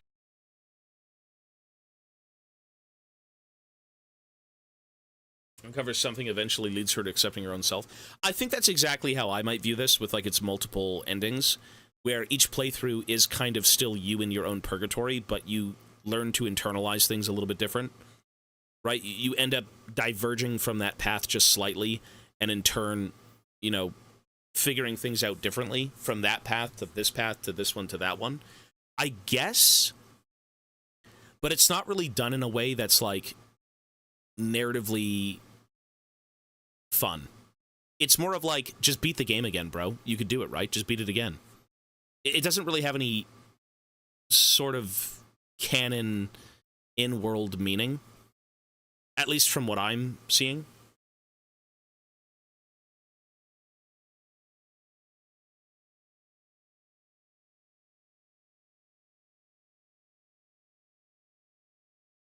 The collective aims to save humanity from a virus by evolving them into an advanced impersonal society capable of time manipulation.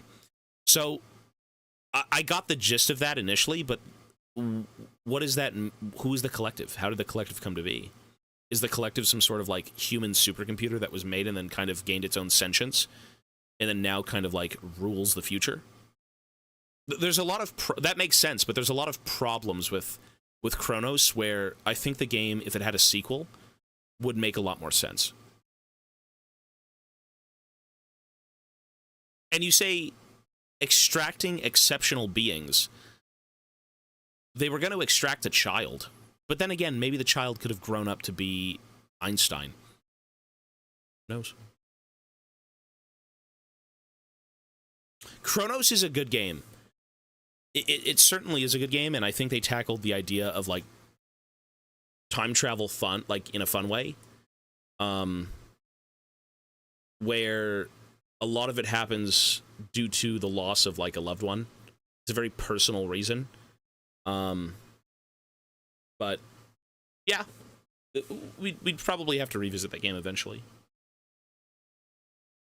We're talking. Okay, let's just continue with Silent Hill. Nothing else. Threw a knife at the floor in front of her. He threw it so hard that it got lodged into the tatami mat. The Ara Abare, being the largest and most powerful enemy, shows how Hinako views her father as the biggest problem in her life. The name once again contains hints.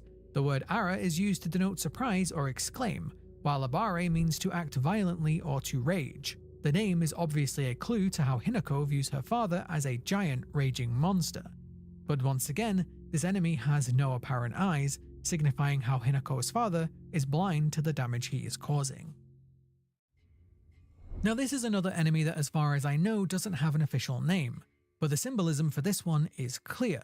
The monster is formed of two bodies intertwined, the topmost body full of grotesque growths that constantly birth disgusting sacks of flesh that grow into monsters. The symbolism at a surface level shows how Hinako views motherhood. She is disgusted by the idea of becoming pregnant, something that was expected of women of the time. Moreover, it's a metaphor for how monsters create more monsters. Trauma and negativity can often be passed down from generation to generation, something we learnt about Hinako's father in the true ending. While childbirth is a natural and in many ways beautiful process, it does take a huge toll on a woman's body. I initially thought this was how she viewed her mother, where the father was just kind of... he didn't treat her as like a human, right? Always getting mad, you know, having her grovel like, oh, it's okay, yada, yada, yada, you know, serve me, whatever. And he kind of reduced her to more of like, oh, you make the babies and that's your job in the household type of deal. I guess it wasn't. But I remember, like, I don't know how much work this would have been, but you know what kind of irks me in games? Is when the same character model is used 500 times over and in succession. So, the biggest enemies in this game, this is the biggest enemy in the game outside of the father figure, and the father figure had multiple types. This thing, you fight it 5 times in a row in a chapter. There is no slight difference. You know, why not make it so she's got a few less lumps? Why not make it so, you know, the flowers that are sprouting out of her face are kind of between the lumps, maybe? Stuff like that, you know? It's kind of annoying to just see the same NPC plastered everywhere.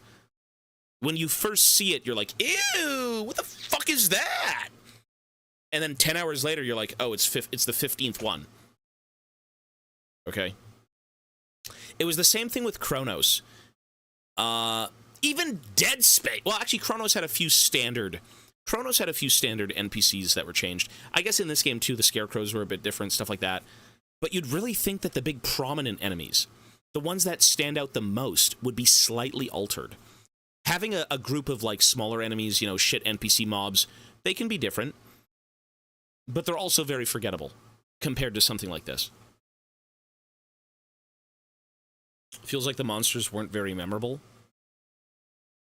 I would say the most memorable ones were the liquor one, the big, like, the brutish guy ones that were like monkeys, and then this thing.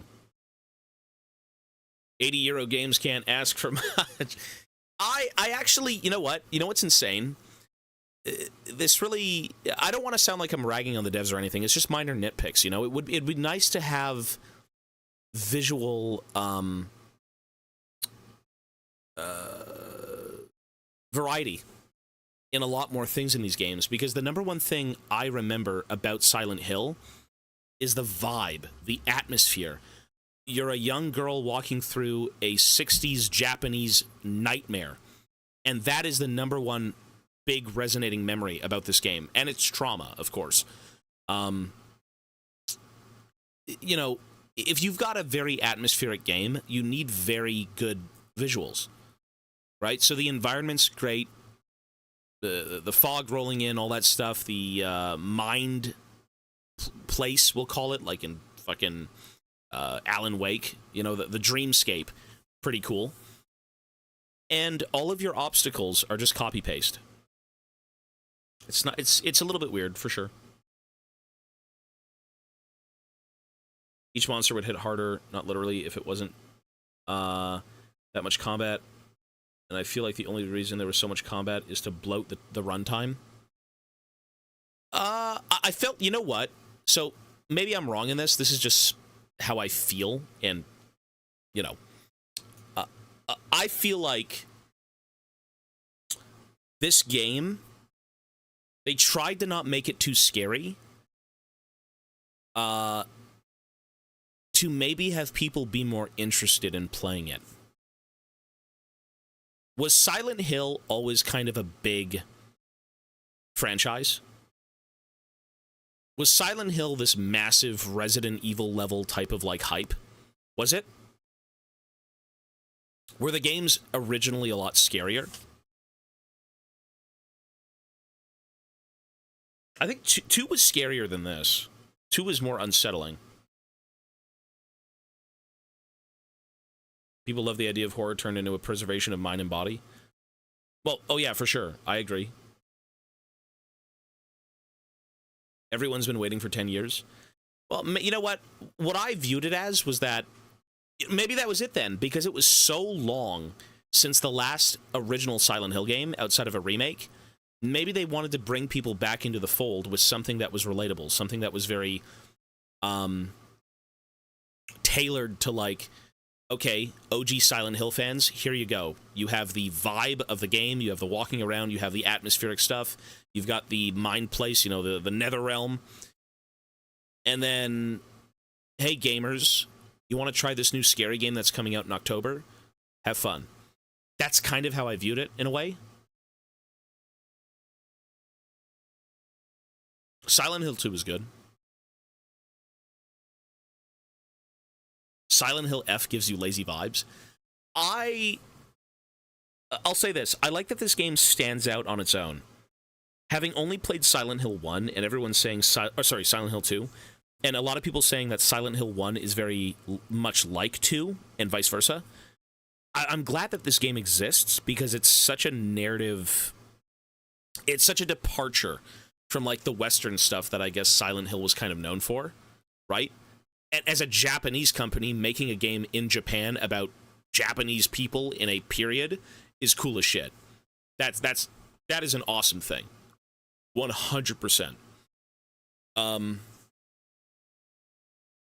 again, the inclusion of, like, the foxes and all that stuff, that's pretty interesting too. Oh, was it made by a new dev team? Well, I'm not talking about the multiple playthroughs. I'm not going to defend that. I don't like multiple playthroughs. I really don't enjoy that.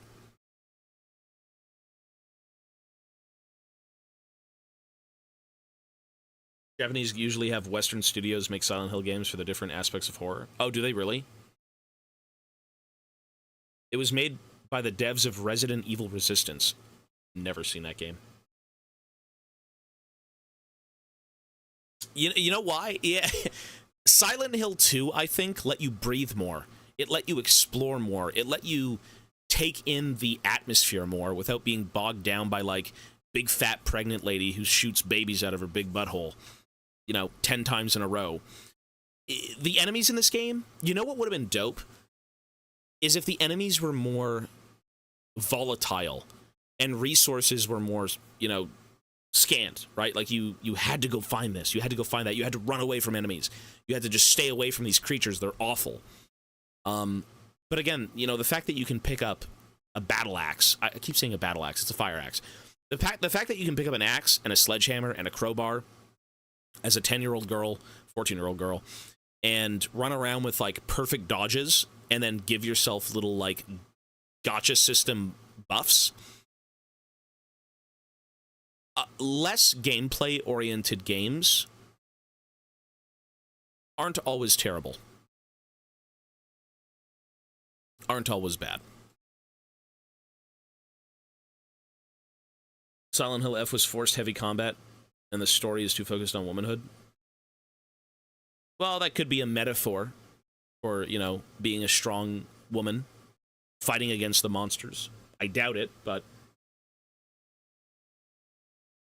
let's continue. There is, yet again, another deeper clue here though. In the true ending, we learn that Hinako's mother, Kimi, had health complications with Hinako's birth. Kimi is now left needing to take medicine daily, and is even considering surgery to try and fix these problems. I'm sure this is another one of the reasons why the two are very happy at the prospect of Hinako becoming married. This explains why Hinako views childbirth as such a horrible thing, and why both Hinakos fear it. The Otherworld Hinako is starting to accept this duty though, which is why the Otherworld versions are slightly less corrupted than their human world counterparts. The monsters in Silent Hill F are all manifestations of Hinako's greatest fears. Loud, drunken men, giving up her freedom, being forced to become a mother. These are all quite literally her personal demons. No, I didn't mention the bosses or formidable foes as the game calls What? them, since they probably deserve their own video. We are rapidly running out of time until Little Nightmares 3 releases. But Wait, this is literally Dark Souls. We've seen these before, but like, if you want me to analyze the formidable foes too, maybe leave the video a like. really? Okay, all right.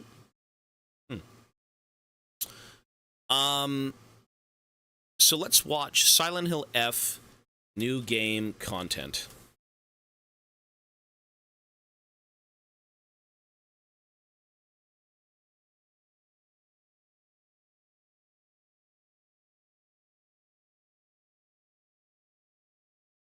One sec. Excuse me. Secrets and Easter eggs. Silent Hill F all endings. Good, bad, true ending. 41 minutes. Oh, yeah. We did see the TLDR version, but... So, what I'm gathering from this game is there is no canon ending. Well, they say there's a true ending. Is that what it's actually called? Or is that like... Hang on, let's see. Like, what makes it a true ending? Max Darrett is good at Silent Hill 2. It's what the fans call it? Oh, so it's not canon. I don't think there is a canon ending. So this is the supposed true ending. This one? Bad ending, good, bad, and true. So third. This one.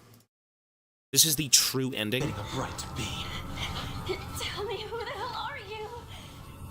I would ask the same of you. Maybe not. Who are you? Hinako would never act this way. It's not. It's this one. Hinako. Are you Hinako? I guess it would wrap up the story, which in turn makes it the true ending. I guess that could be a thing, yeah. You and me. Everyone. We'll watch it, though. Someone is toying with all of us. What do you mean? That's what I was gonna say. See, the what... I guess I initially thought that's exactly what they were, is each ending is kind of like a what-if scenario. If she took this path, this path, this path, and this path. I do like that. I still don't like the idea of New Game Plus. I wish within the game, you maybe could have done something in one big playthrough that would have altered the ending of the game to kind of suit whatever you did. But who knows? One of them wants to marry me off. The other one wants to stop the wedding. This whole time, they've been pitting me against myself. It's been an awful... if that's like the standard... Can you only get that ending, though, through the first playthrough, or does it have to be like New Game Plus? Ending 2, she gets married, so she gave it into pressure. Ending 3, she runs away, which is immature ending. Ending 4, she and the groom agree to take her time. Maybe come back one day and get married. Okay, that's cool. You can get the pill ending in the first playthrough. I feel like you'd never get that, though. I don't think anyone's probably ever got that as a first playthrough. Agonizing ordeal. But I think I get it now. Everyone is always pressuring us, rushing us, forcing us. But these are battles that we both have to fight.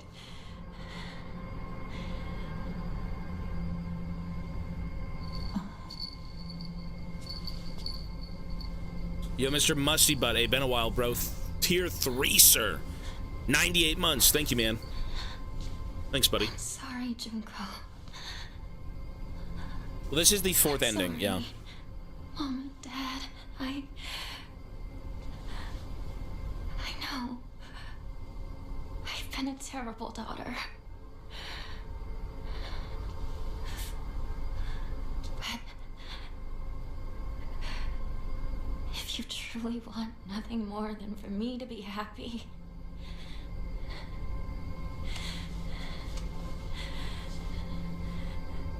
then please, let me do this.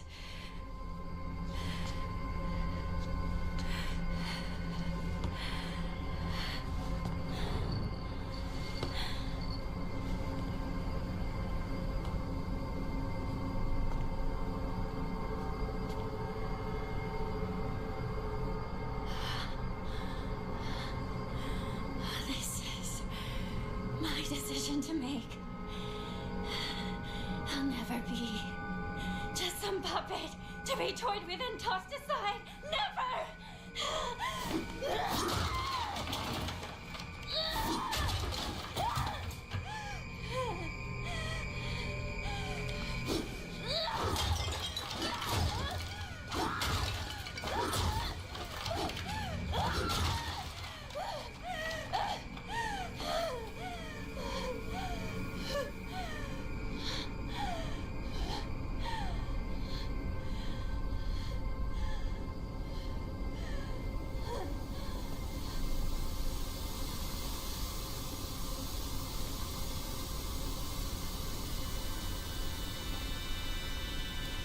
Why must we fight to the death just for one of us to survive this nightmare?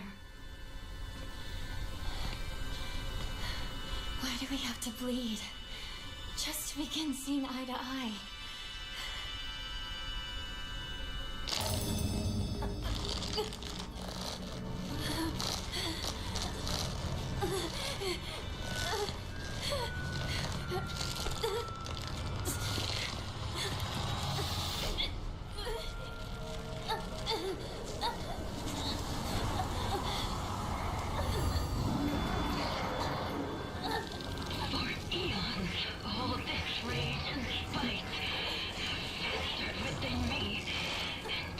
Does this have something to do with these supposed two divine entities? Is that what this is? I still don't understand the whole Fox thing. I guess it's just kind of there. So you've got these two... Okay. So, can someone give me the TLDR of the entities? Like... What is their gig in this game? Exactly. It's a fight between ideals based on the god. Okay, so this is some sort of, like, cosmic, disagreement. Oh, hi, Mochi. Sorry, Mochi's awake again. Mochi! Speaking of a cosmic entity, what the fuck? Mochi! Mochi! Look at him. Mochi, woohoo! Hi, buddy.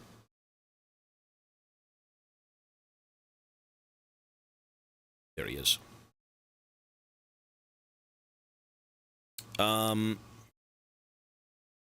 Okay. So, how do these cosmic entities latch onto these two versions of Hanako? The fox is the groom and the masked Hanako is the bride.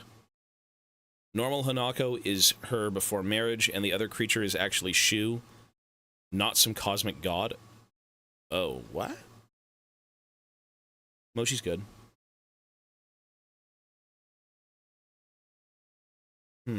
Let's see if there's a video on that after this, actually. It should be worth watching it. Insignificant wretch. Nothing to me. But so these gods, they can't directly do anything, but they do stand for something. But they can't directly interfere. Is that what that is, basically?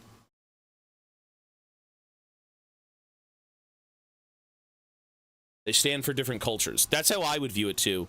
Actually, that's how I would view it. One is more of like a progressive thing. The other one is more of a conservative one. Right? In a way. Maybe. You know, like, hey, autonomy, here you go. You know, live your life. And the other one's like, you gotta do this. Gotta do this. What is this?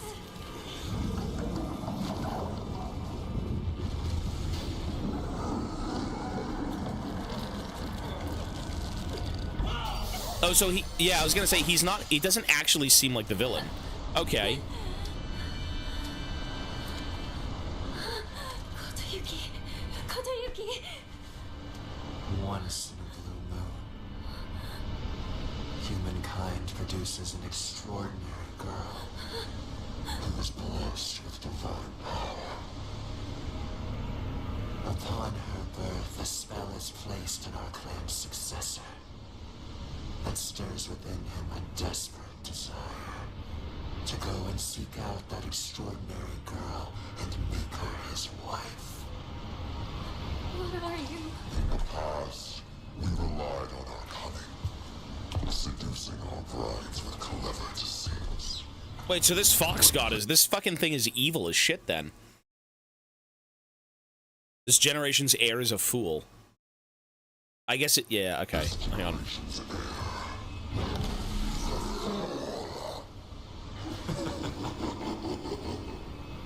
Failing to charm his bride to be demonstrates what an inexperienced failure he is. So he himself is even kind of a victim of all of this. You know, his clan and kind of his right within that is to go find a suitor, and marry into this. Yeah, so he himself is also kind of like Hinako, just in a different way. It's not like a family, it's more of like a clan thing, like a belief, a group belief.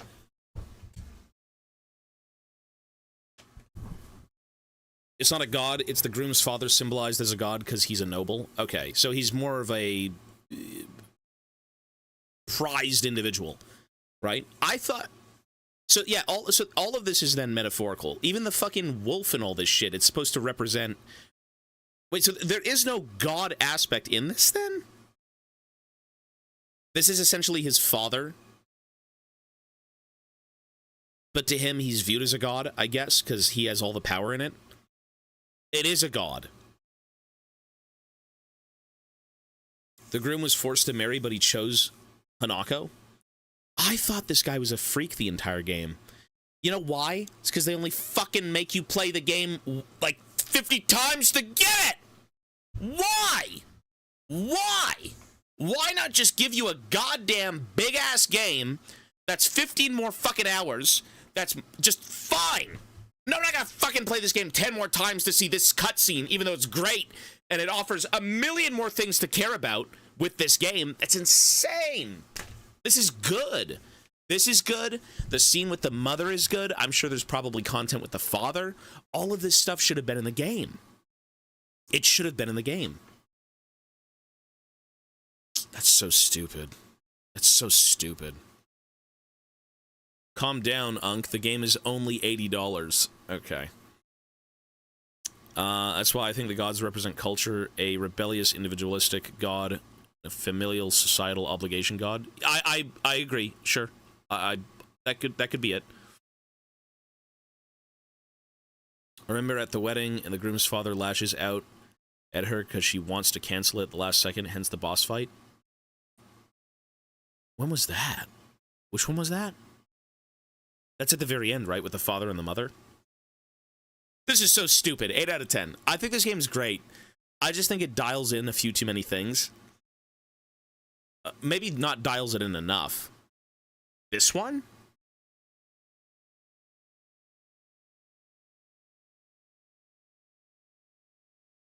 Let's continue this. Hang on. Kodayuki, no. He just... all he wanted was for us to get married and be happy together. He tried so hard. But he locked it behind New Game Plus 10 more playthroughs. You have to beat the game 10 more times. Sorry. Don't you dare laugh at him! I apologize. What he suffered, you will never understand! You monster!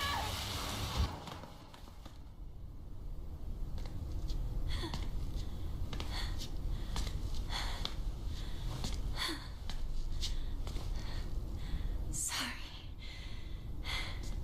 I'll make Yeah, this game, sure I to enjoyed it. perform the last rites.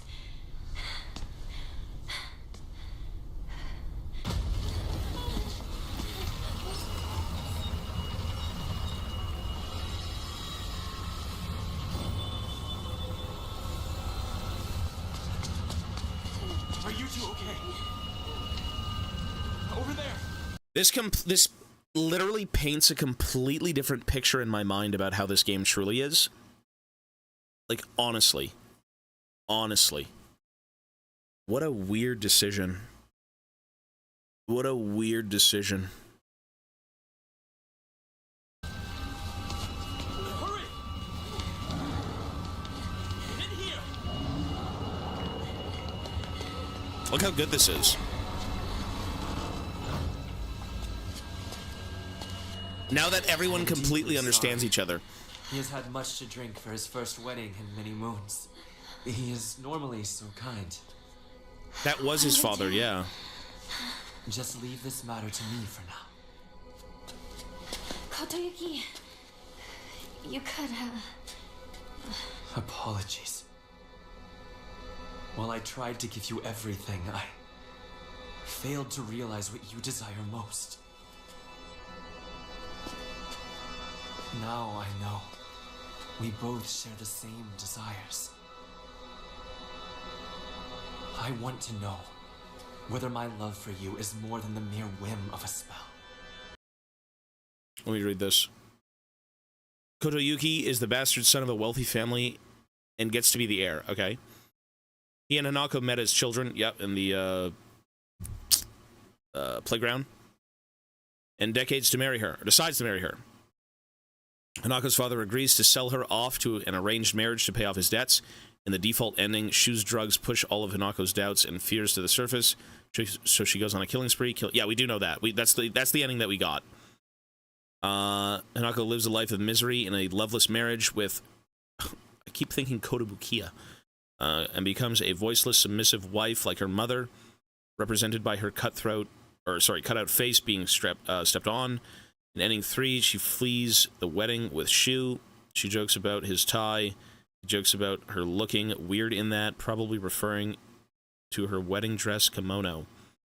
Ending 4, Hanako breaks off the engagement so she can think about what she wants to do and be free to decide for herself. Kotoyuki writes her a letter about how he's enjoying doing childish things he wasn't able to do during his strict childhood. I like the idea of multiple endings. I think it's a very interesting way to kind of have a character just, we'll say, be unfortunate in processing things. Again, nothing's going to change this. I hate New Game Plus. I hate that idea. I guess, again, to view the different endings, to view the different playthroughs, is to basically view different paths. So you have to start from the beginning to go to the very end. But the game... Let me ask this. If you play New Game Plus, do you have... The only ending that you have a choice in is to eat the pills. Is that correct? And that could be done in the base ending, not even in New Game Plus. Is that the only optional ending that you get? Anakin, thank you, man, for the whole year. Thank you, sir.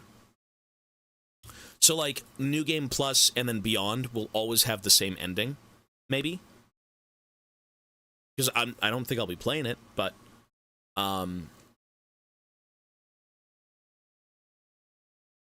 It's weird to have to play through, like, the same story multiple times to kind of get different endings, when I think those choices could have been made in one playthrough. But I actually think this ending is phenomenal. I haven't even finished it all, but I think it's great.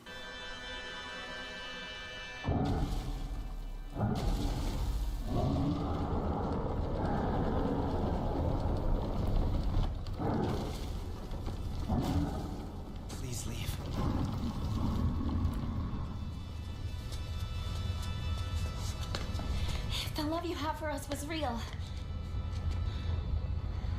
I hope that we can meet again. I'll think it through, slowly and carefully. We'll have our answer ready. You know what? I actually don't think the gods are here at all. I think, again, it's all metaphorical stuff, as people just said and as we just viewed it, right? Like, he came in and he's like, oh, he hasn't had a drink in so long and yada, yada, yada, right? I mean, so this game is grounded, but it uses spiritualistic aspects, I guess, of the culture to kind of represent certain things. One god wins. Wait, so it is about gods? Really? But then why is this big fox guy supposed to be his father? A representation of his father?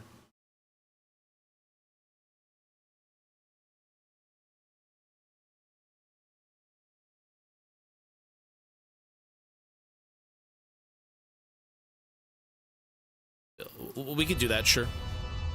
They did talk about... You know what? Wasn't it one of the... Something about the toxicity of, like, the geysers and everything around the village that were, like, spewing up gas and shit, killing people? I guess that would be it then, right? If something had to play off of that, maybe, for that ending? Maybe I'm wrong.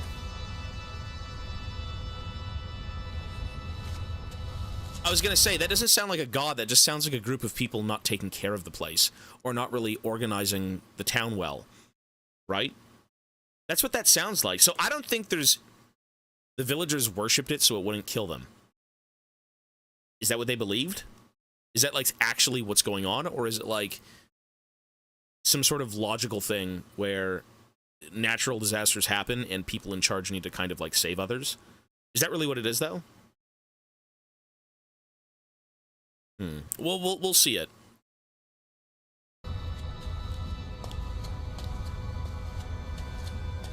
One sec.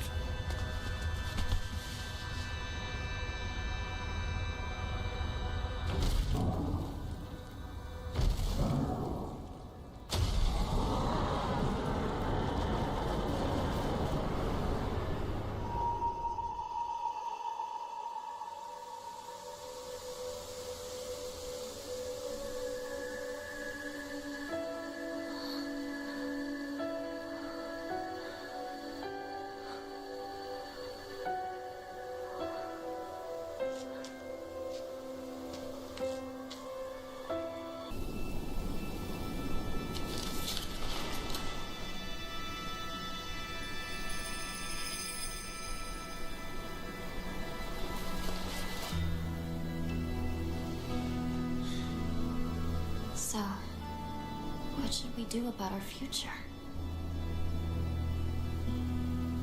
Kotoyuki gave me an idea. He grew to love someone deeply, to do anything, everything he could for them. I want to live a life that full of passion, of purpose, to pour my whole heart into things. To live with such passion that I might actually propose to Kotoyuki when I'm ready. I also want to pour my heart into something. Not sure what yet, though. Very specific.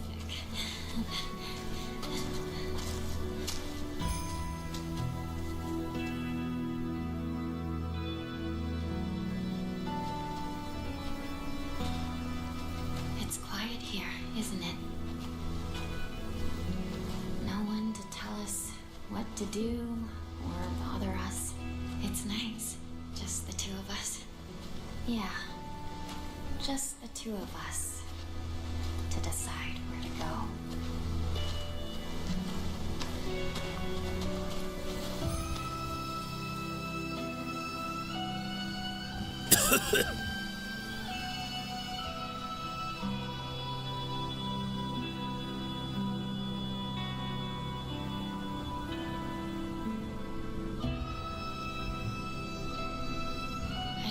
there's ever been this quiet in Ebisugaoka. It's really beautiful. And it is all ours. Our silent Ebisugaoka. Together.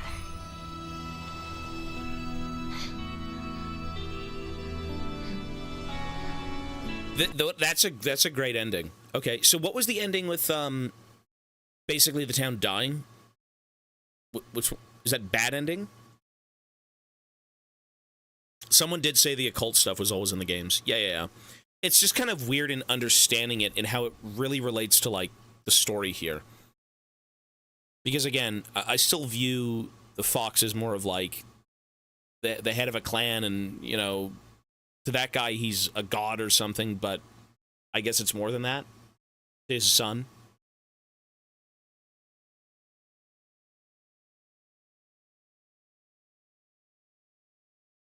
Our silent town. Silent Hill. Sorry, let me try and find the...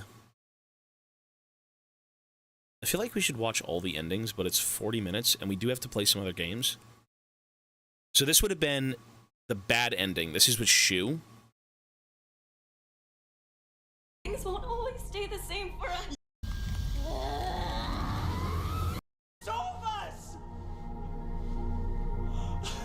But all of these... So the true... Well... you know what? I would say the supposed true ending still has the right to be the best ending, but maybe not the true ending. Maybe she does veer off, and maybe she does kind of lose herself, and that's the story, and that's it.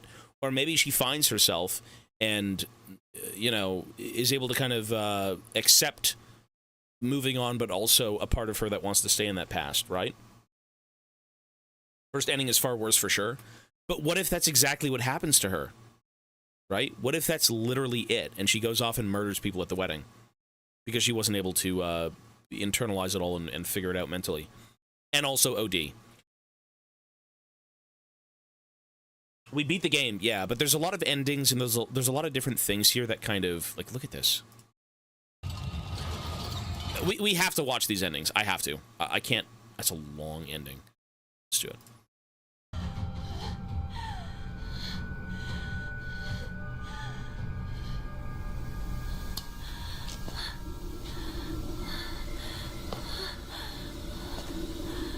It's all in her head.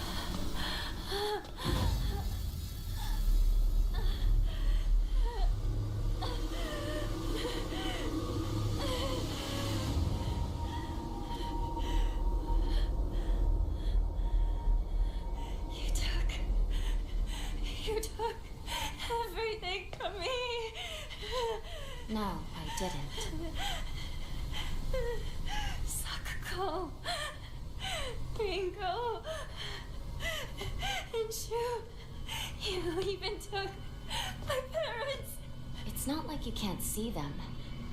They can still visit you. It's just not like when you were a kid anymore. Shut up, you monster!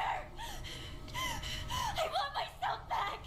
Give back everything I can! Sorry, me.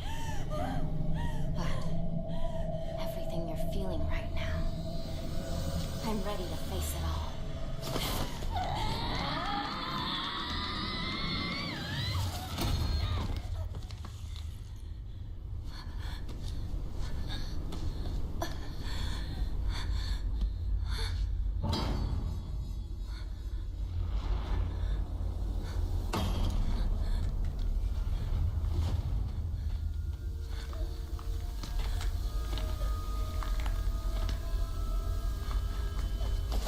Hinako, take this elixir.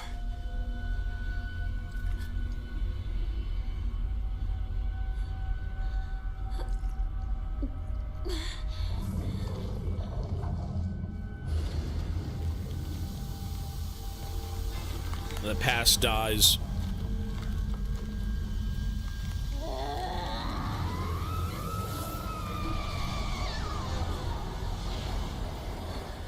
Incredible. You were possessed by something so foul and resisted it for so long. Your innocence. Curse you. What have you done to Hinako?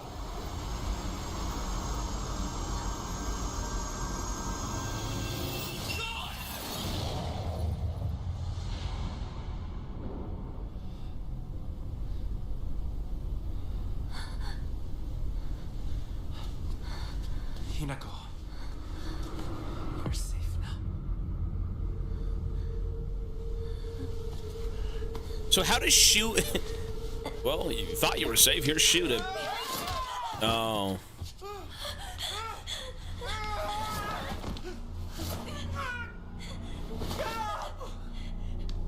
Why are you protecting him? I swore that I'd keep you safe. Don't you trust me? It's always been the two of us!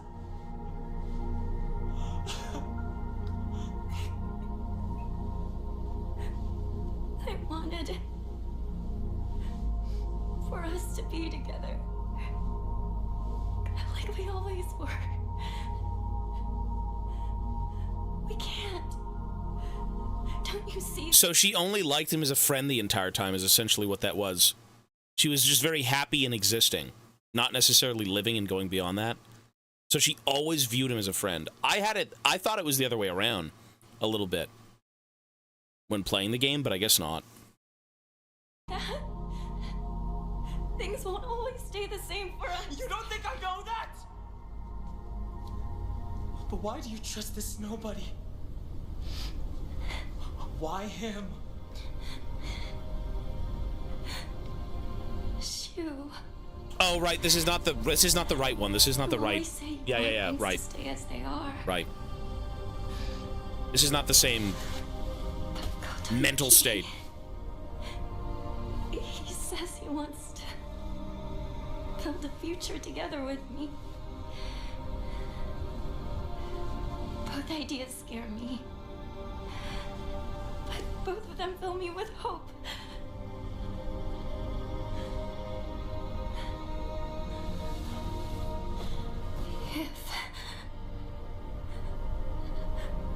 If only I could split myself in two. If there were two of me, then one could stay. She could stay here with you and keep being your partner.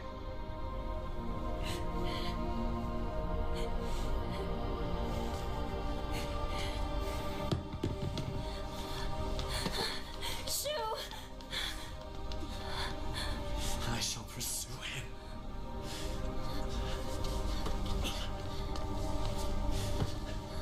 I cannot allow this to pass.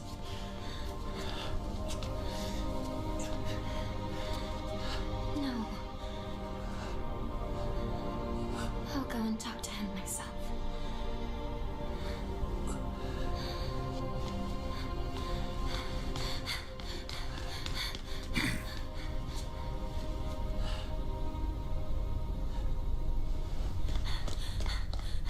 Shu!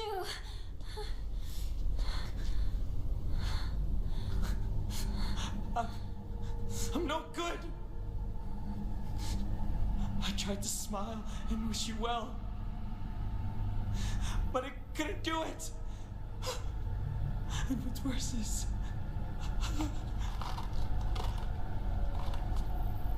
I gave you those capsules.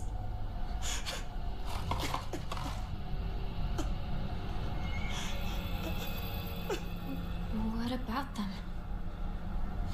They help you reflect within yourself.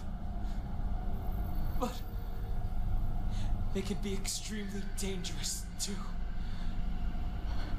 Why would you give me something like I that? want you to get married! I care about you so much! I wanted you to see it!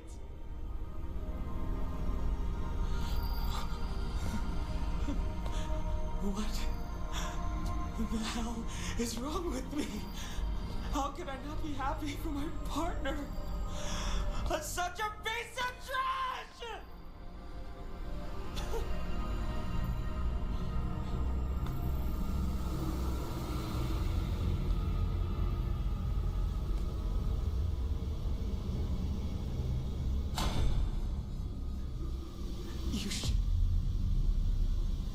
You should hate me.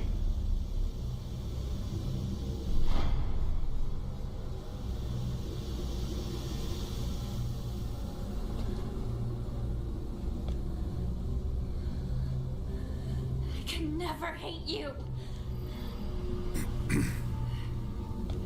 He's my partner. We've been together ever since I can remember. How could I hate him? You're trying to ruin today. To ruin everything that we've had together.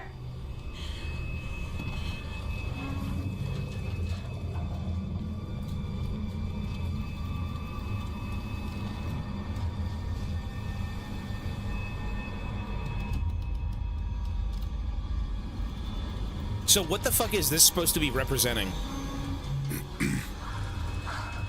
What is this entity? Just forget about me.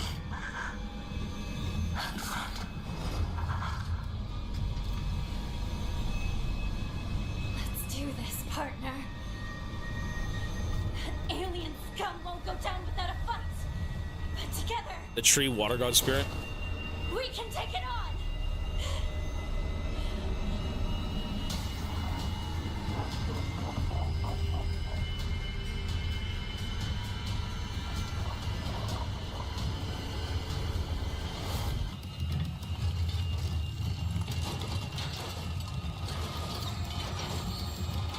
Thank you, partner. Wish you could make me whole again.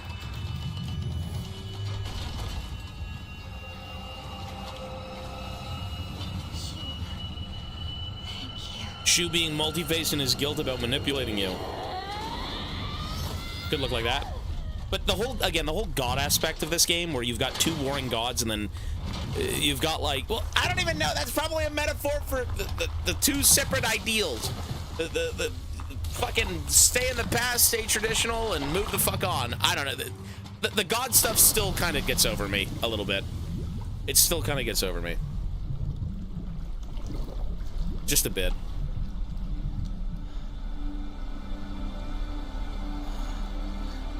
I like the idea, though, that could be the multiple faces of him, right? It's just his own problems materialized. Kotoyuki,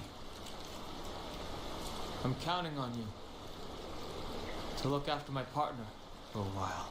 It will be for more than a while, I assure you. Yeah, he's come to terms with If you letting ever her make go. my Hinako unhappy, I'll beat you to a pulp. Hinako belongs to me. She is no longer yours. Oh, no shit. way. She's my partner, so she's always mine. Never mind. I'm just Never lending mind. her to you. Oh, okay. Treating What? him like an object. As I see it, you and I are the only two in this world who truly understand Hinako. So he never got over it. Okay, never mind. Perhaps we could become friends. Oh.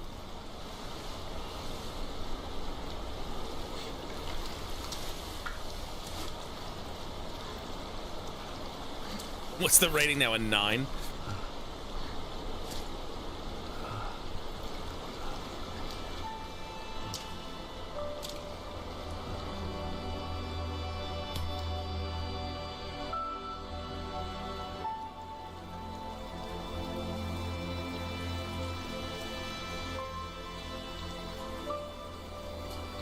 Boys, calm down, boys.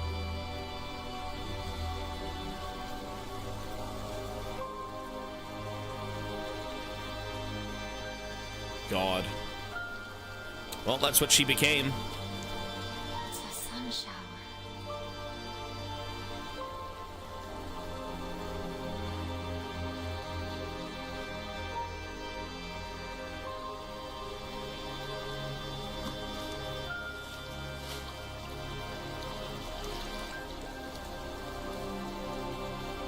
A good omen for a wedding. I don't know if I saw a good omen after this scene. I don't know if that was a good omen.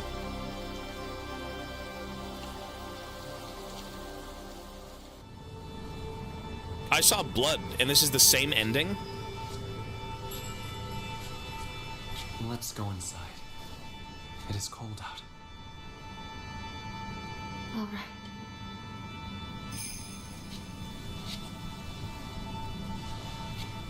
It's a goofy for fun ending that was in the other games, apparently.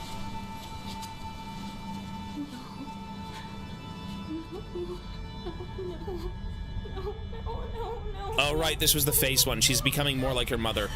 I'm scared. Yeah. I'm so scared. Please don't. I'm scared. I'm scared. I'm scared. I'm scared.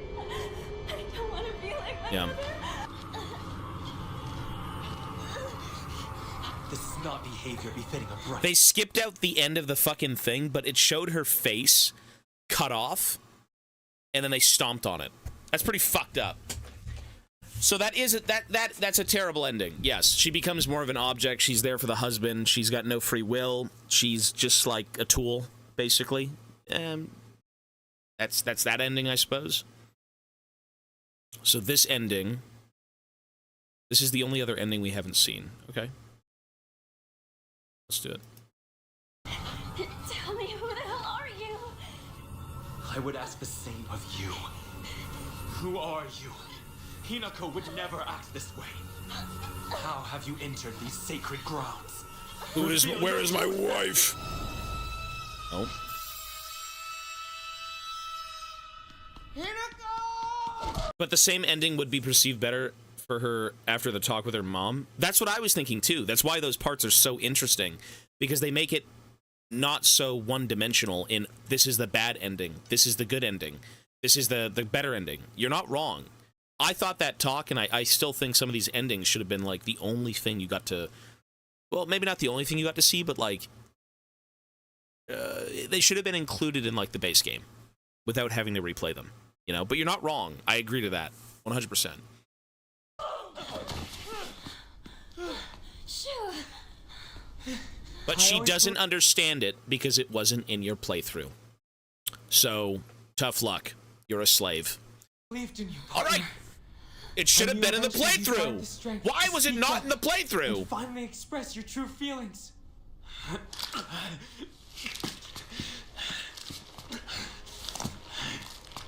How dare you set foot here? How did filth like you creep in? Oh my god, he's a furry. Holy shit, that must have hurt having tails come out your ass. Good god.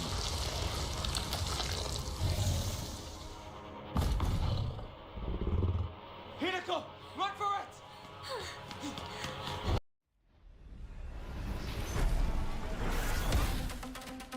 Is this the trailer? Okay, well, we can't watch that right now.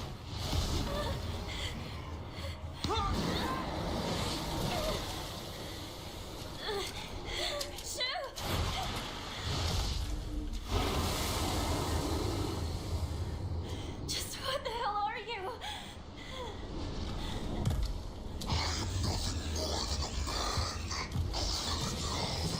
Ever since, I've wanted nothing more than your hand and your happiness. Hinako, I shall make you my wife yet. So this is supposed to be what was his name? The guy who was supposed to marry her. I forgot his name. This is,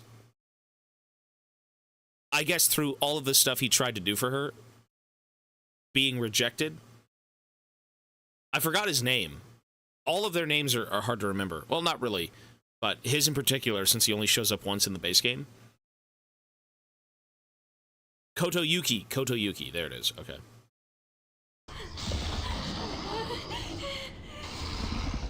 So he wasn't able to groom her into being his wife, is essentially what this is. He tried his best.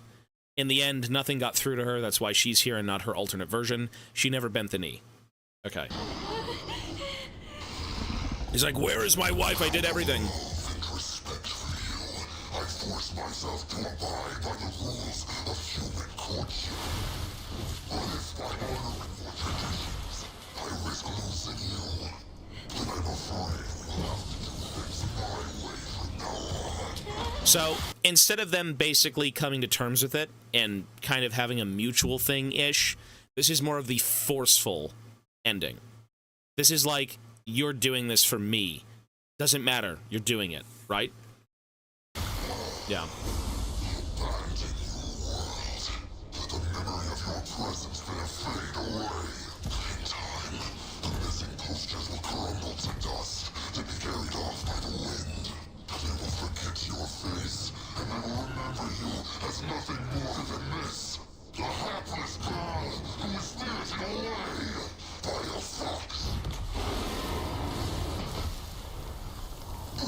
Oh, well, he's dead. That was fast. You stayed with me until the end. Thank you. In spite of everything, I won't forget your kindness. Well, that's exactly how I view this too. This is them basically not understanding themselves, and you know, oh, it was supposed to go this way. My father wants you to marry me, and you're not doing it. Well, I'm going to force myself, you know, to make you do this, right? Yeah. So thank you for everything. Hinako! Over here! Hurry! Go now. I can settle matters here on my own. Rating increasing. It is. I have a new rating for this game. I do. I remember playing Space Wars with you back in the day. And that means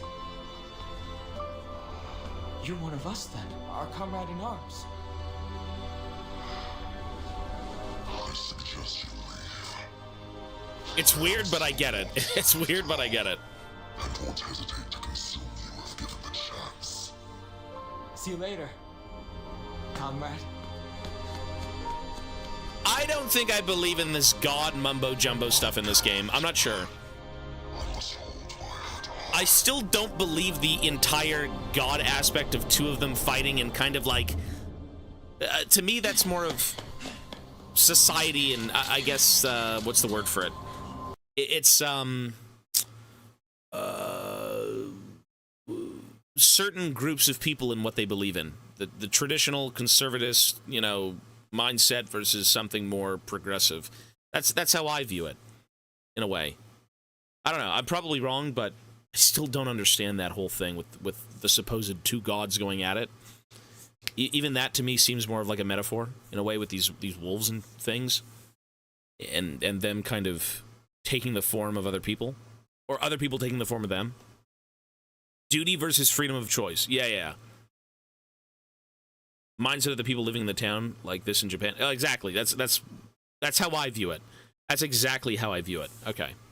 But it's still wrapped up in, like, Japanese folklore to kind of, you know, hammer that home that, like, this is very, just a Japanese thing, I suppose. Yeah.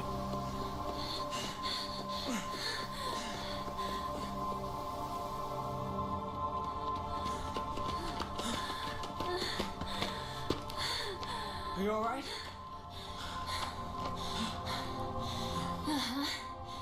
I'll get closer. If you hadn't come to help, I wouldn't have been brave enough to go on. That's not it. That's the opposite of why I decided to help you. I helped because you showed so much courage. It took me way too long to find that courage, though. I caused everyone so much trouble. I don't know. I think it's crazy that you felt that the only way to do that was to give up on your life.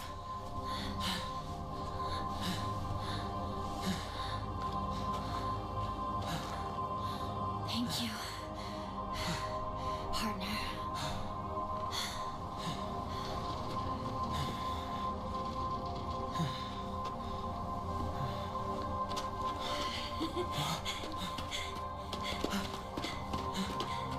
You know, you look really weird in a tie. Yeah, well, you look really weird in that. So that's a bad ending? Really? Oh, there's a radio thing here.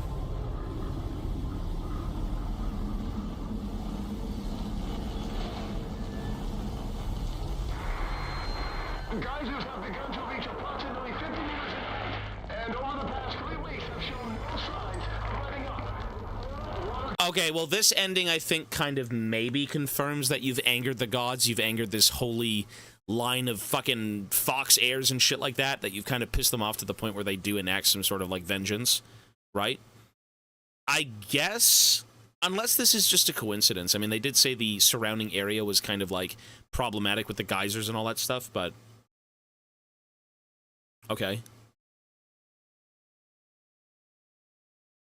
Perceive as inevitable rules that they have to abide by, or even natural disasters. Maybe the entire town died from the geyser poisoning, but it's perceived as an act of God since it was something they couldn't deal with. And the other god and noble of the town was the one that would stop the poisoning somehow. Okay. Temperatures and concentration levels of the accompanying hydrogen sulfide gas continue to increase dramatically, and the fire has spread to even this location. All residents of Evisagalica have been ordered to evacuate. Earlier we spoke with the... You say it's a coincidence. You know what? I really like this game. Let's the whole... Okay, before we end, because we are going to end here, I think we've pretty much answered everything outside of the God aspect.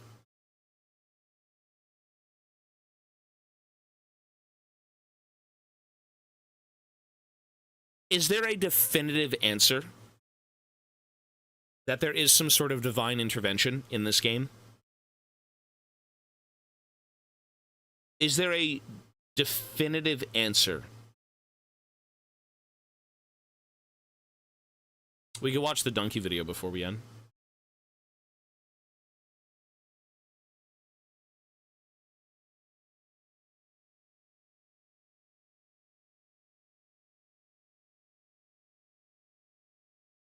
Your return, Peter Pan ending, I feel she rejects obligation and maturity, does what she wants rather than what she needs to. And that can't support the town, her inner mindscape.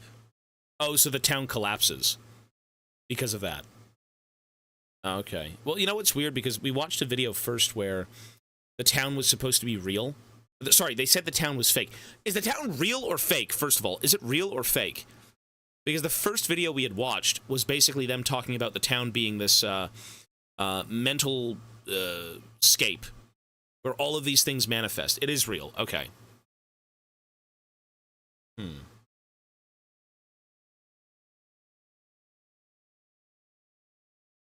It's a Inu controlling everything.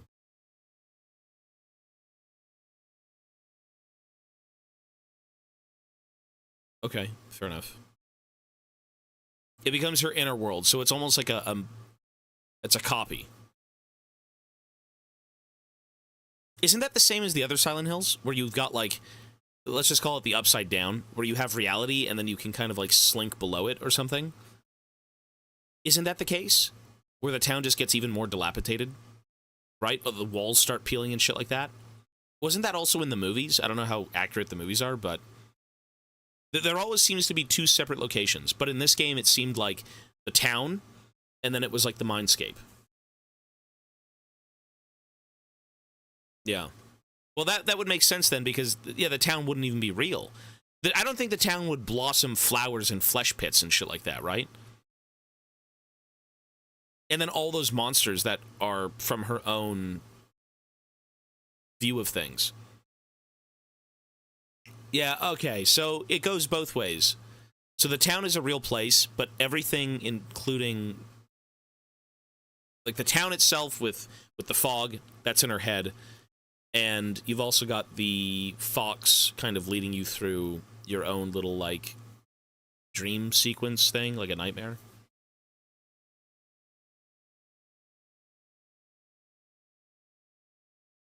Yeah, okay. Interesting. The other games, the mindscape is usually real. Is that what it is?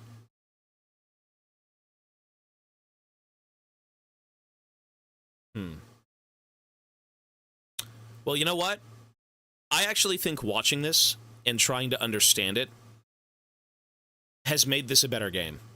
I think seeing the multiple endings and also the conversations, at least with the mom, made this a better game than I initially had thought it was. So I gave this game a 7 to a 7.5. I think I'd be at like a 7.75.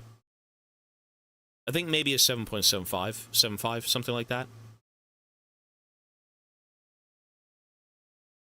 The best example of whether the gods exist or not is a note talking about Kotoyuki,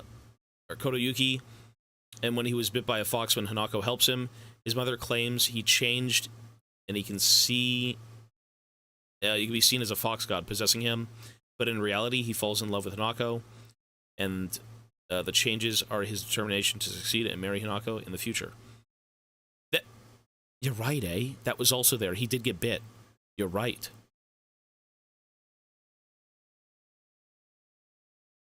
That is true. You know what? I would like to hear a source from like the people who wrote this game as to what they mean by all of these deity fox things. No matter what it is, and no matter what we think, I think this game's still going to get an increase in rating. I do like it a lot. I think thematically this game is sick. I don't agree with New Game Plus. I don't really agree with the combat, but I do agree that, unfortunately, to really appreciate this game, you have to play it multiple times. Or you play it once, and then you watch YouTube content. Unfortunately, that's the state of what this game is. It would have been great to just kind of experience it all at once and say, man, we walked away with that. That's awesome. No, I believe it's still very Silent Hill. I still believe it's very, very Silent Hill, for sure. I'm going to give it final rating. My actual rating of this game is going to be...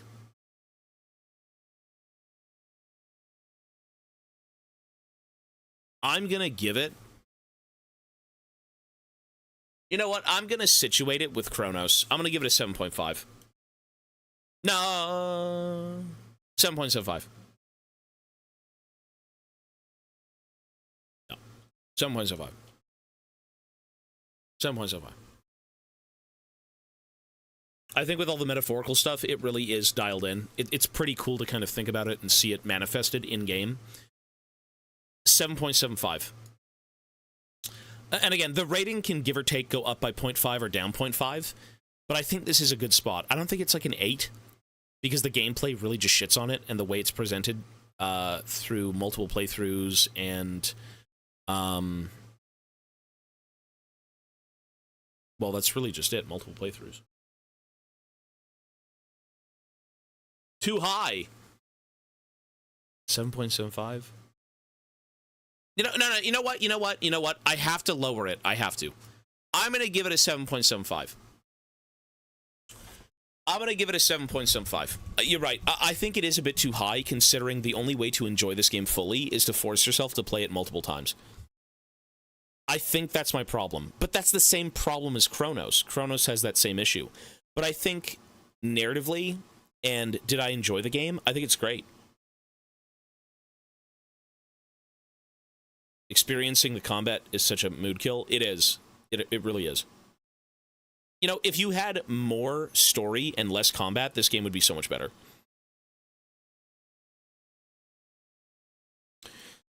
I think 7.5 is the safest place to put it. As I said, I can change it. Every game on this rating, I feel like, or on this list, is most likely off by 0.5. I think it's exactly around where I want it to be. 0.5 up, 0.5 down. I think that's where it should be. All right. Before we end, we can watch the Donkey video. Silent Hill F Donkey, unless it's like 30 minutes long. Okay, we could watch this for fun, sure. Let's do it. Better than Squirrel with a Gun. I think Squirrel with a Gun should be down at 6. I was just looking at that. There's no way it's a 6.5. An F. Why does that happen? A lowercase letter F is the scariest letter in the alphabet kingdom. You could never do a Call of Duty F. Nobody would buy it. They would be too afraid. Garfield Kart F, Halls of Hatred. Nobody would buy that. Only Silent Hill players are brave enough to buy a game called Silent Hill F. What is Panini Projection? Is it like... Let's see if they fixed this franchise yet. In Silent Hill 2 Remake, you could not walk into cloth. There was no cloth physics and nothing. And absolutely nothing. This is not a AAA production. This is a single F production. Wait a minute. Wait a minute. This is AAA.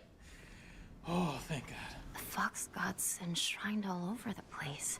The F stands for fox. Escape from the fog monster. The F stands for fog. This is kind of like the Ratatouille game. Oh god, do not go AAA during the fog monster chase. Oh no, I have to go AAA during the fog monster chase. No, no, no. No, no, no, no, no. Get out of there, get out of there. Go a different way. Yeah, yeah, go to AAA like that. I'm free. The F stands for free. Oh, it's got my foot. The F stands for foot. They definitely put a lot of money into the hair of this game. Look at her. Look at just the lighting on her hair, how it like shifts around. Look at that.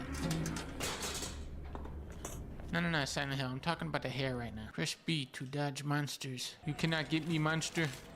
I hit B, and I dash across. You know, I gotta talk about that real quick too.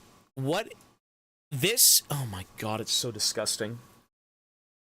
Nothing screams I'm a video game in a narratively driven experience than having giant fucking hints take over the screen. It's so disgusting. It's so disgusting. It's so bad. You have to sit there and read it. Like, it just pulls you out of the game. It pulls you out of the game immediately. You're like, oh, it's a fucking scary monster. Ah! And then it's like, press D to dodge. And then it gives you dodge lore. And then you press A to go next. And then it's like, dodging will make it so the enemy doesn't hit you. And it's like, okay. And then you're finished. You're like, ah! And then you swing your weapon and you hit them. And then it gives you another tutorial. And it's like, hitting your enemy with a weapon damages them. Damaging the enemy reduces their health. And then it did that, though. It literally did that. It did that twice. It did that. It's garbage. That's so stupid. Monsters. You cannot get me, monster. I hit B. It did that twice, and I though. dash across the entire world. Oh, come and kill me. Come and, hey, where you going? Where you going? See, this right here, the fact that you can already have fun with this is why this game... I wish it was scarier. But again, you're given all of these options to just kind of like avoid this. And then when eventually you find it, you just beat it to death. Hey, over here, I'm on the other side of the whole map. What are you even trying to do? Is she like a ninja warrior? Maybe the F stands for far dashes. Look at this TV.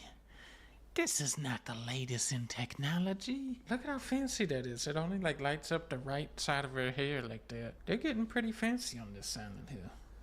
I mean, cloth physics aside. Evil monster! Oh no!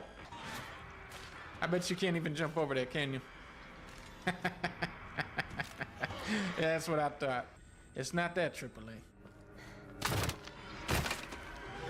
All right, now this really doesn't make sense why she couldn't jump over that stupid little railing. True, true. Say, you doing the piano? Sell the antique home? You have received 300 faith. The Yeah, F stands for faith. That was so weird.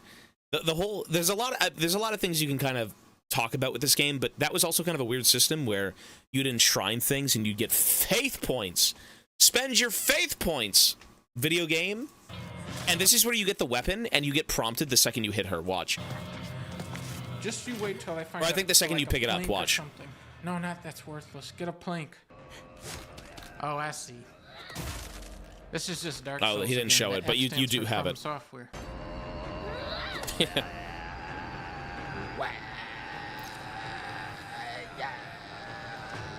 Do you think I'll be able to make like funny weapons like Dead Rising? Who won? Good drink. Very good. Oh, I would love to see you hit me. Go ahead. Go ahead. Boom, I just dashed into a cutscene. What are you going to say about that? The way forward is blocked by a fence. The F stood for fence all along. What was that? That's just the evil Silent Hill monster, don't worry. It's just like a metaphysical manifestation of your irrational fear of green beans. Oh, stop stabbing me in the throat. Kinda hurts. Takes a little health off.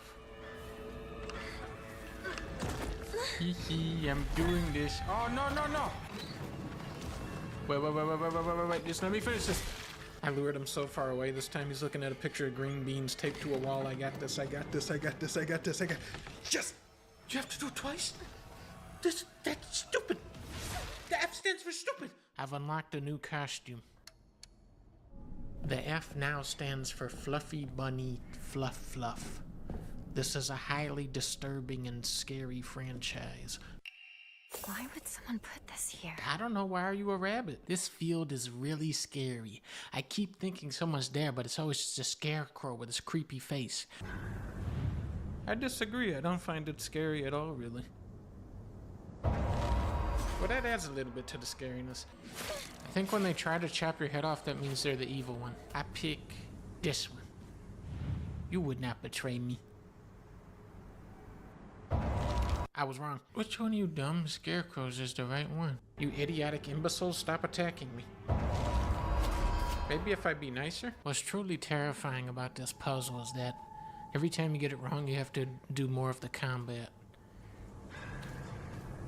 Maybe that's why everybody loved PT. It didn't have any combat. You know who would be really good at this game? King of the Hill. This is the one. Come on! This is gonna be the last one I check. It's gotta be this one. Look at him. He's pointing. He's saying, look, go over there. This is the nice one.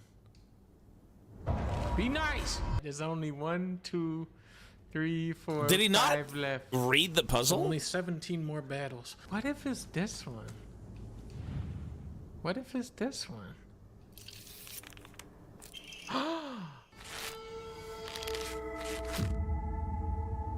Go east. But of course, this must be where the treasure of Silent Hill lies. Oh, nope. Another scarecrow puzzle with another 300 scarecrows. All right. Can you even imagine how I feel? He never once looked at me the way he looked at you. Not once. Maybe it's like where they're looking?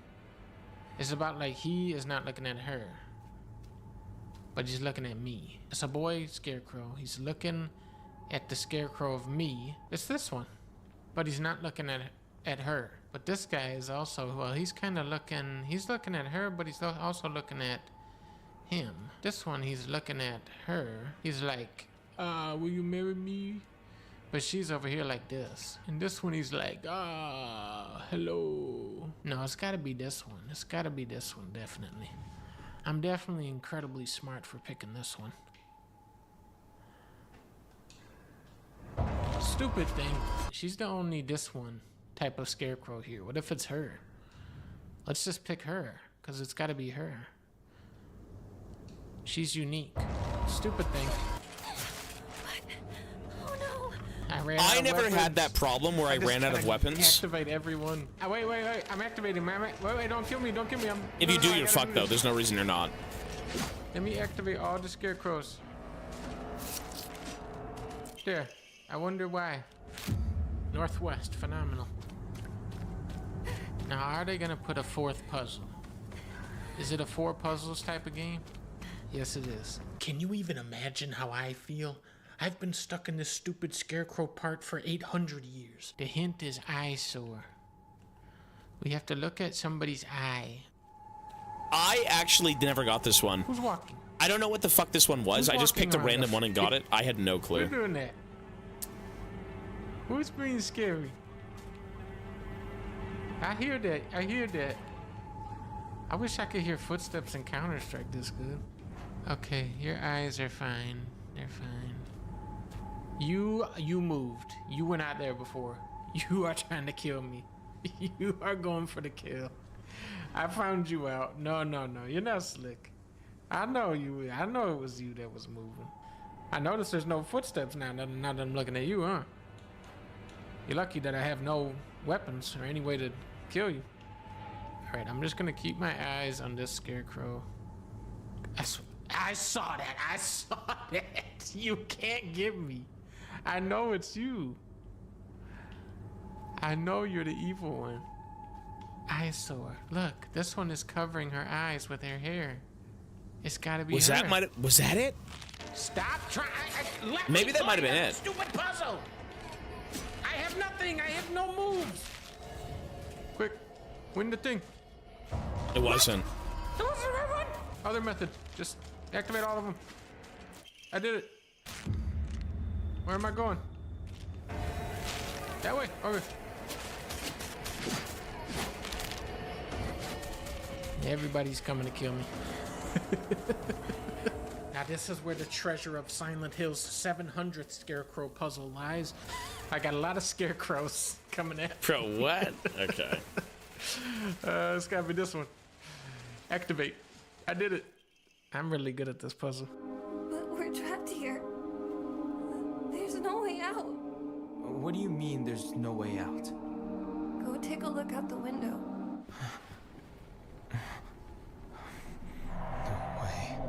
The Resident Evil 4 does. There is a lot of stupid shit in this game where, like, why can't you just walk through the water? Well, I guess this is their mindscape, though. This isn't even fucking real. Look at this. Just walk through the water. You can follow it up, and, you know, maybe there's like a thinner part where you can just jump across. Bridge. Now what do we do? But yeah, this isn't really a logical thing, though, right? They're not actually Can't use here. the bridge. I wish I had this guy during the Scarecrow puzzle. He would have figured it out immediately. That's fun. Donkey's cool. I've seen a few of his videos. I mean, there's a lot of things in the game that certainly don't make sense, but I think still, at the end of it all, the narrative, the atmosphere, the music, the story, all of that I think is deserving of a 7.5. And again, give or take, 7, 7.5, or 8. It has problems. It certainly has problems. 70 USD, by the way. I would say the game is $70. It is a good game, but it is a game that is forcing you to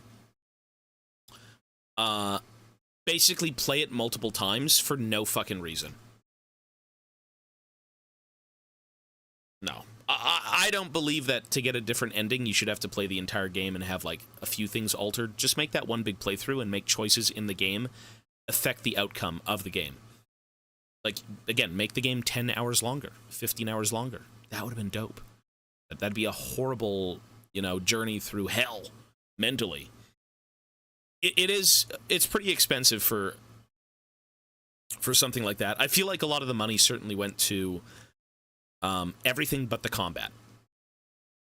Yeah, everything but the combat.